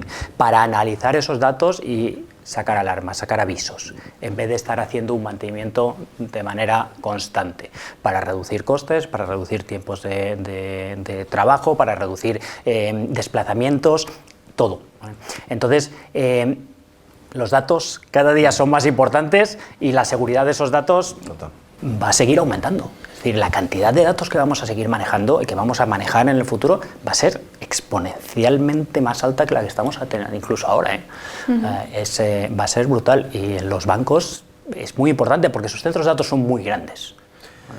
Sí, al final hemos pasado un poco también sobre todo la parte de seguridad, ¿no? De hablar de SIEM a empezar a hablar de data lakes, ¿no? De realmente meter datos. No tiene sentido muchos datos si no los contextualizas con el negocio, con la priorización que tiene. Entonces, al final, Ciberseguridad yo creo que desde hace un tiempecillo ya se está viendo en el mercado que realmente es fundamental, ¿no? Que la ciberseguridad esté dentro de todo esa cadena de desarrollo que tenemos en el negocio, ¿no? Muy importante.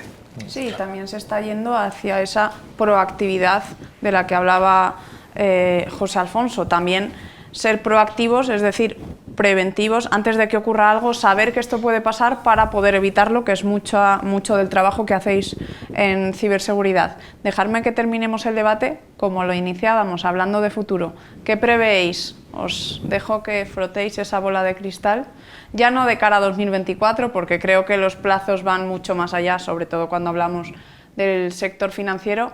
¿Qué creéis que ocurrirá, no solo con esas sucursales que seguramente hasta cierto punto, lo estamos viendo, desaparezcan, sino con todo lo que hemos hablado de analítica de datos, ciberseguridad, infraestructura? ¿Cómo va a avanzar el sector financiero para mejorar y adaptarse a las necesidades que tienen los clientes y que tendrán en los próximos años? Empezar por la parte final que dices, la necesidad de los clientes es la que es probablemente la más complicada, ¿no? Porque ya vemos en nuestros hijos un cambio de forma de pensar y de forma de hacer las cosas brutal comparado con nosotros. Yo creo que para mí todavía es difícil concebir que un banco no tenga oficinas, ¿vale? Pero tú lo has comentado hace un rato, que te has abierto una cuenta en un banco sin oficina en cuestión de 15 minutos. Yo todavía no he sido capaz de dar ese paso, pero tengo claro que mis hijos sí. Sí, ya te lo digo yo. Entonces, ¿va a llevar eso a no tener oficinas? Pues probablemente cuando no esté la generación de nuestros padres, que todavía sigue aferrada a las oficinas, estemos nosotros, que somos híbridos y ya nos puede dar más o menos igual, con nuestros hijos estando en los 40 y tantos y dominando por lo tanto el mundo, probablemente no habrá oficinas. Bien, puede ser. Me cuesta, o sea, realmente se me hace difícil verlo. Pero puede ocurrir. Entonces puede ocurrir que ya todo esté centralizado en grandes centros de datos, que toda esta ciberseguridad solamente ya tenga que estar en los centros de datos, no haya oficinas para ponerle ciberseguridad, toda la inteligencia artificial también esté en el mismo sitio y por lo tanto no haya tanta posibilidad de que la información salga de allí. No sé, me cuesta realmente verlo porque ha cambiado todo tanto en tan poco tiempo. Está claro que el móvil y las entidades bancarias cada vez van a estar más abrazadas, más unidos, se necesitan unos a otros. Probablemente los Google, Amazon, etcétera, acaben entrando en gran parte en ese sistema financiero de alguna forma mayor a la que tienen ahora. Me es difícil realmente sacar algo de la bola de cristal claro, ¿vale? Pero si es así, si vamos a no tener oficinas, el Edge desaparecerá en el mundo bancario. Todo estará centralizado. ¿La velocidad del 6G, el 7G y lo que venga puede hacerlo? Pues probablemente sí. Ahora, ¿podrán encontrar, antes te he visto que dudabas, alguna forma de monetizar esas oficinas antes y mantenerlas en parte? No lo sé, siempre es una opción, lo hemos comentado, es una opción. Sí, no, lo veo muy abierto el futuro.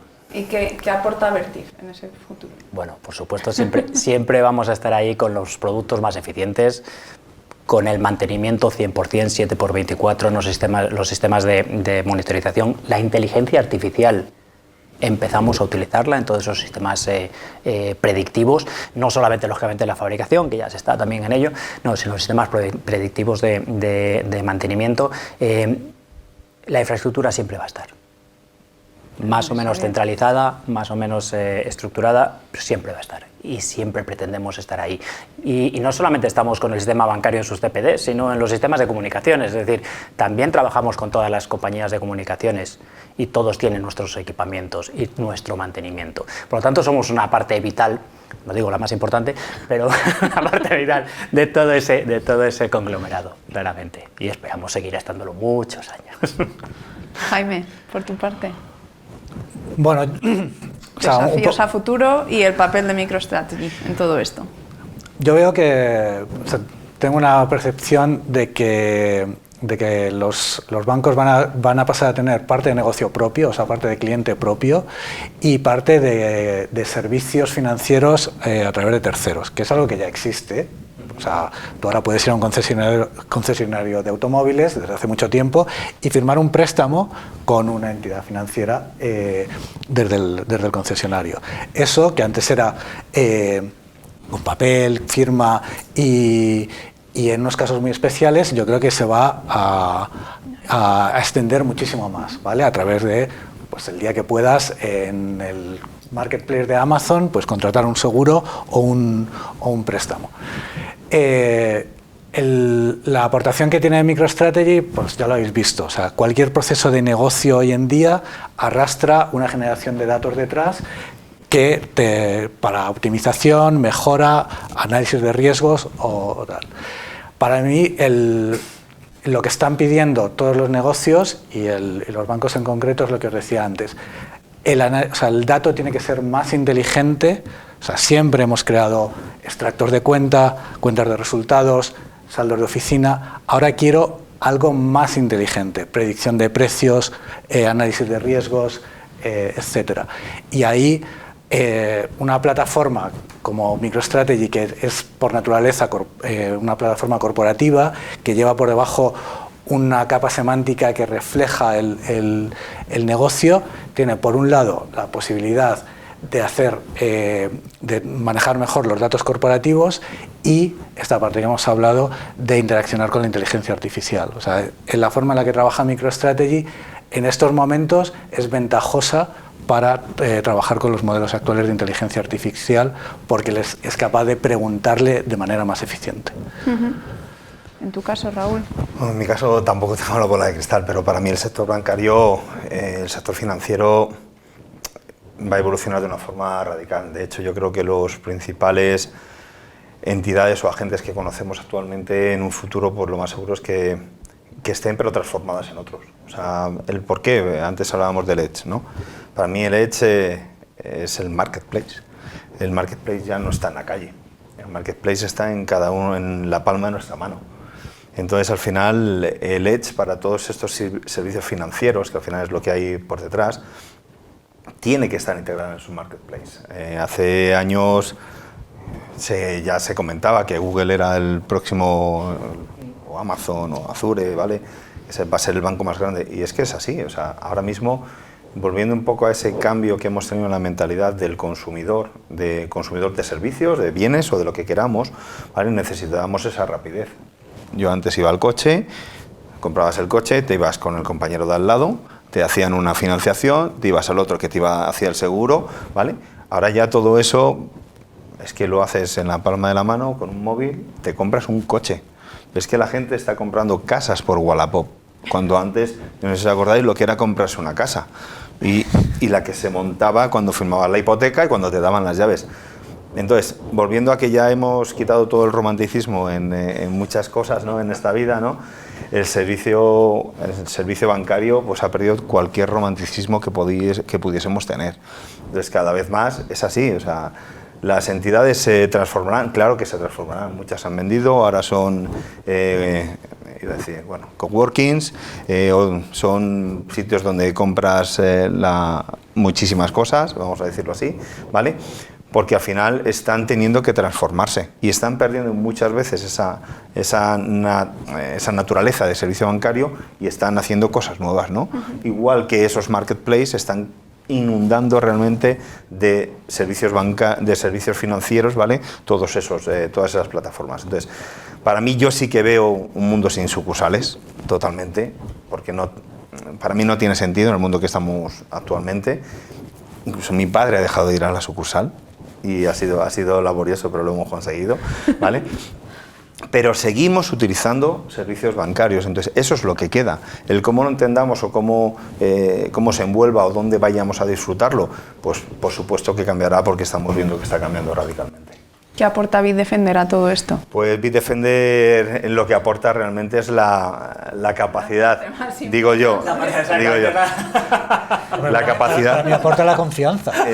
Claro, al final volvemos un poco a mí me gusta mucho poner metáforas, ¿no? O símiles con lo que teníamos antes. Yo antes iba a un banco porque era un sitio seguro, mi dinero estaba en una caja fuerte, ¿no? Y yo iba Y bueno, de hecho, en Estados Unidos tú firmas en el banco, los notarios son gente del banco. Entonces, esa confianza seguimos teniendo que necesitarla en los servicios financieros, y para eso tiene que estar sustentado por una capacidad de ciberseguridad y de seguridad que realmente avale que todos esos procesos son los que se están realizando y que realmente el cliente se sienta cómodo de utilizar cualquier herramienta, ¿vale?, en cualquier sitio del mundo. Pues creo que lo vamos a dejar aquí porque habéis concluido muy bien cuáles son 3 de las patas que sustentan a los servicios financieros a día de hoy. Solo me queda agradeceros el haber estado con nosotros y también el haber compartido vuestra experiencia y opiniones, y también el haber hecho el debate tan ameno. Muchísimas gracias. Gracias a ti. La industria de la banca y los seguros en España es pionera en transformación digital. Vamos a conocer ahora la trayectoria de Nationale-Nederlanden y cuáles son sus proyectos actuales. Hoy nos acompaña en esta entrevista Alberto Pimpinella, Head of Front Office en Nationale-Nederlanden. Muchísimas gracias, Alberto. Gracias a ti, gracias a vosotros por invitarnos. Nationale-Nederlanden le ofrece soluciones de protección, pensiones e inversiones a cerca de 850.000 clientes en nuestro país. Tenéis un equipo profesional de unos 500 empleados y 2.000 agentes comerciales, y estáis presente en el país con 41 oficinas, más de 178 puntos naranjas y 9 franquicias. Háblanos un poco de la transformación digital que ha llevado a cabo Nationale-Nederlanden, que en 2014, por ejemplo, empezasteis digitalizando algunos procesos de venta. ¿Cómo ha sido ese recorrido? A ver, está muy bien, porque el año 2014 es cuando empezó el embrión de lo que es hoy en día nuestro actual proceso de venta, que digamos que es la primera piedra de la digitalización desde este año que tú estás marcando en la compañía. Ese año, bueno, salió en el año ya 15-16, que fue el proceso de venta de todos nuestros productos a través de una tablet, siendo de las primeras aseguradoras, bancas seguros, que vendía sus productos íntegros, quiero decir, venta hasta la firma del producto a través de una tablet que lleva nuestra agencia de mediación, nuestra red comercial. Y ese fue el primer hito de digitalización. En esos años también, por decir que empezaba la digitalización, se cambió el papel. Ya empezamos a utilizar documentos digitalizados para todo tipo de transacciones, firmas, proceso de venta. Y dentro de esa transformación interna ha continuado durante muchos años en varios ámbitos. ¿Va? Internamente, a nivel de todos esos 500 empleados que dices que somos en la compañía, aquí en Central, en Madrid, porque luego por España en oficinas hay alguno más, empezamos a trabajar ya con herramientas digitales a la hora de gestión de postventa, a la hora de un CRM que ya llevaba muchos años instaurado en la compañía, pero seguía evolucionando ya a este proceso de venta digital. A nivel interno de compañía, como forma de trabajar, en el año 2017 empezamos a utilizar metodología ágil para trabajar en los equipos de desarrollo, para llevar productos a producción, productos de desarrollo de cualquier tipo, en el que mezclábamos ya negocio, testing, desarrollo, etcétera, en mismos equipos, que es otro avance importante en la transformación de la compañía.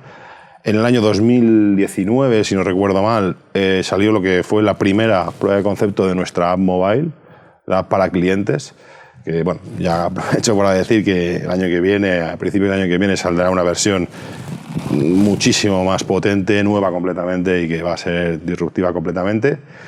Y en esa transformación también nos ha acompañado pues, la parte de tecnología que hemos cambiado, nos hemos ido al mundo cloud en todos estos años, desde últimos años del 18, 17, 18, hemos empezado a transformar toda la compañía para irse a cloud, hasta que estamos ya prácticamente todo lo que se puede en nube. Entre una de las cosas que ahora mismo más de moda está en tecnología, la ciberseguridad.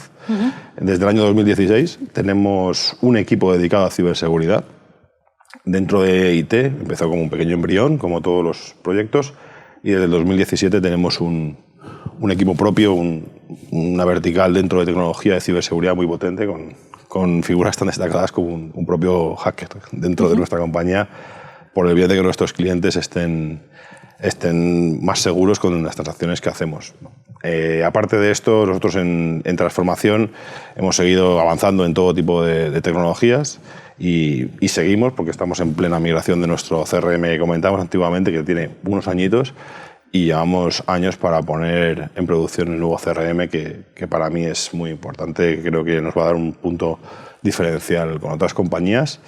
Y a nivel de transformación es casi lo más importante. Si me tengo que meter solo en tecnología, hemos cambiado la estructura que había en tecnología porque hemos crecido, ¿vale? Y hemos pasado a tener departamentos mucho más específicos, mucho más especializados, una atracción de personal, de talento muy importante, que está especializada en cada área de tecnología, front-end, back-end, QA testing, cloud, infraestructura, seguridad. Espero no dejarme a ninguno.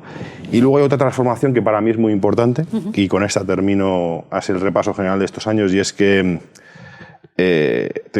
fue un cambio de mentalidad en la compañía. Entiendo que la tecnología lleva unos años ya siendo muy importante, y la compañía desde el año 2015, 14-15, si no recuerdo mal, ya tiene tecnología como un pilar básico de la compañía, básico hasta el nivel de que nuestro entonces responsable y nuestro actual Chief Technology Officer, que es David Vaquero, está dentro del comité de dirección de la compañía.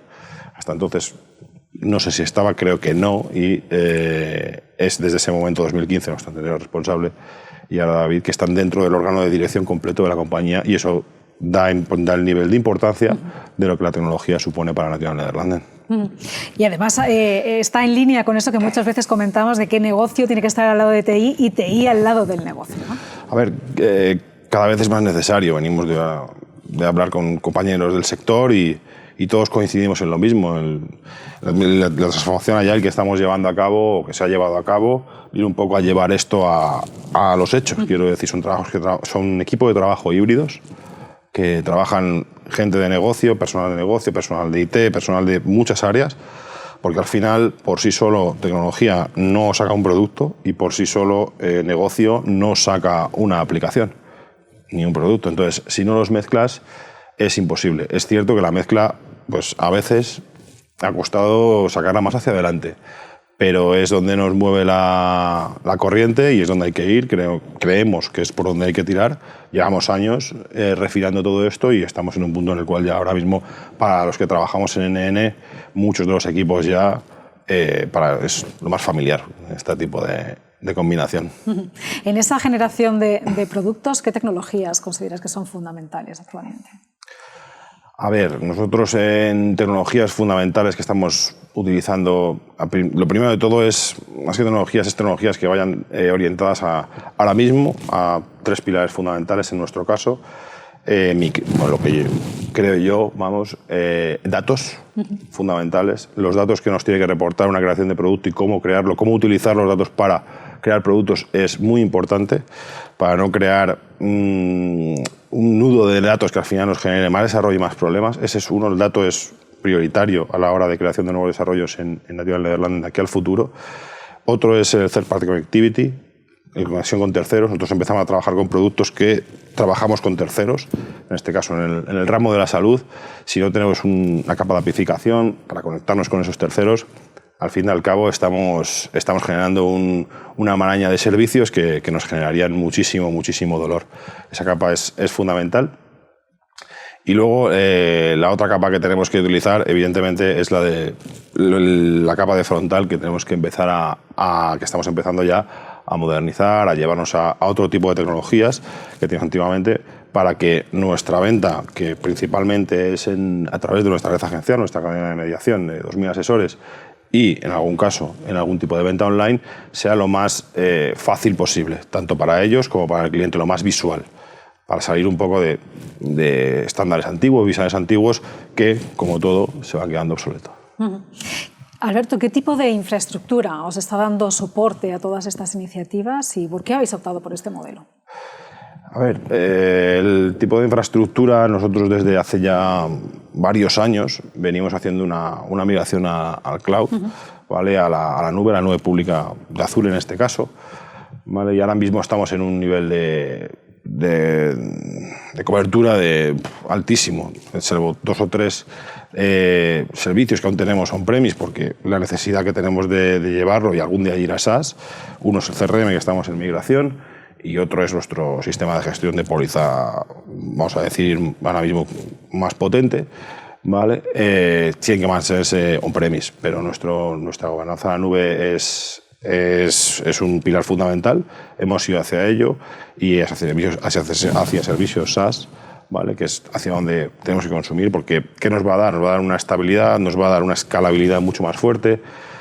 Estamos ya con el control de gasto para evidenciar que, oye, hemos conseguido reducir el gasto respecto al modelo antiguo de infraestructura, y básicamente esos son los pilares por los cuales optó la compañía, no solo a nivel España, sino a nivel grupo NN, de irse a una infraestructura cloud.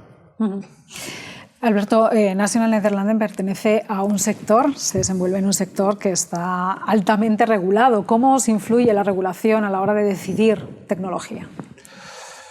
A ver, hay dos ámbitos en el tema de la regulación. Una es cómo afecta puramente a la tecnología, proveedores, modelos de servicio, y otra cómo afecta a los procesos de negocio. Quiero decir, la regulación, que efectivamente el sector asegurador es un sector muy regulado por varios organismos, pues nos genera cada X tiempo, bastante asiduidad, pues pequeños cambios en lo que son procesos de venta a un cliente, procesos de postventa, información de datos. Entonces, eso nos afecta en que la tecnología que utilicemos tiene que cubrir esa necesidad, ya sea de identificación de un cliente, ya sea de seguridad del dato, ya sea de identificación del cliente. Y luego eso deriva en que los proveedores con los que trabajamos o nuestros propios desarrollos cubran esas necesidades, ¿vale? Entonces, a la hora de contratar una tecnología, un proveedor, buscar la mejor solución para una determinada iniciativa, tenemos que hacer un análisis muy exhaustivo de seguridad, de riesgos, de compliance, que se adapte primero a la normativa que nos marca el regulador y luego nuestra normativa interna dentro del grupo. Por tanto, es muy importante toda la regulación que tenemos, la tenemos en cuenta continuamente, y evidentemente es el primer punto dentro de cualquier tipo de iniciativa que no sea habitual, que nos genera una tarea de análisis bastante elevada. Es desde luego un reto el cumplimiento de estas normativas. ¿Qué otros retos os estáis encontrando en ese camino de la innovación? A ver, a mi modo de ver, el reto de la innovación primero es la velocidad a la que van todos los cambios tecnológicos. Tenemos que asentar decisiones, quiero decir, lo que llevamos haciendo durante los últimos años es decisión que se toma, decisión que evolucionamos, y eso está muy bien porque esto va cambiando continuamente, y si no nos comprometemos con la decisión, que lo hablábamos anteriormente, estaríamos cambiando. Entonces, creo que hay un órgano de arquitectura, un órgano de dirección de guidelines de lo que tenemos que hacer, que nos marca un camino que nos comprometimos y está muy bien. Así que ese es un reto que nos encontramos y que es importante seguir. Otro reto para mí es el de mentalidad, el engineering culture, el que la mentalidad no solo de los trabajadores de tecnología, ¿vale? del área de IT, sino todos los compañeros del resto de la compañía, sepamos que los cambios de tecnología son o quieren ser buenos para todos, en hojas de cálculo, en webs que queremos utilizar, en seguridad, en accesos de seguridad, en consulta de datos, en gobernanza del dato. Todo eso, esa mentalidad es un reto que nos hemos encontrado y que nos encontramos porque la resistencia al cambio, oye, todo esto ha funcionado muchas veces, ahora cambiarlo es complicado. Es un reto que para nosotros es muy importante, para todas las compañías, pero que bueno, vamos salvándolo, lo hemos salvado bastante. Creo que somos una compañía bastante concienciada, y en ese caso ese tipo de retos los estamos salvando bien. Luego hay el reto del personal, el personal especializado en tecnología, que evidentemente pues, es lo que hay. La tecnología ahora mismo está muy de moda.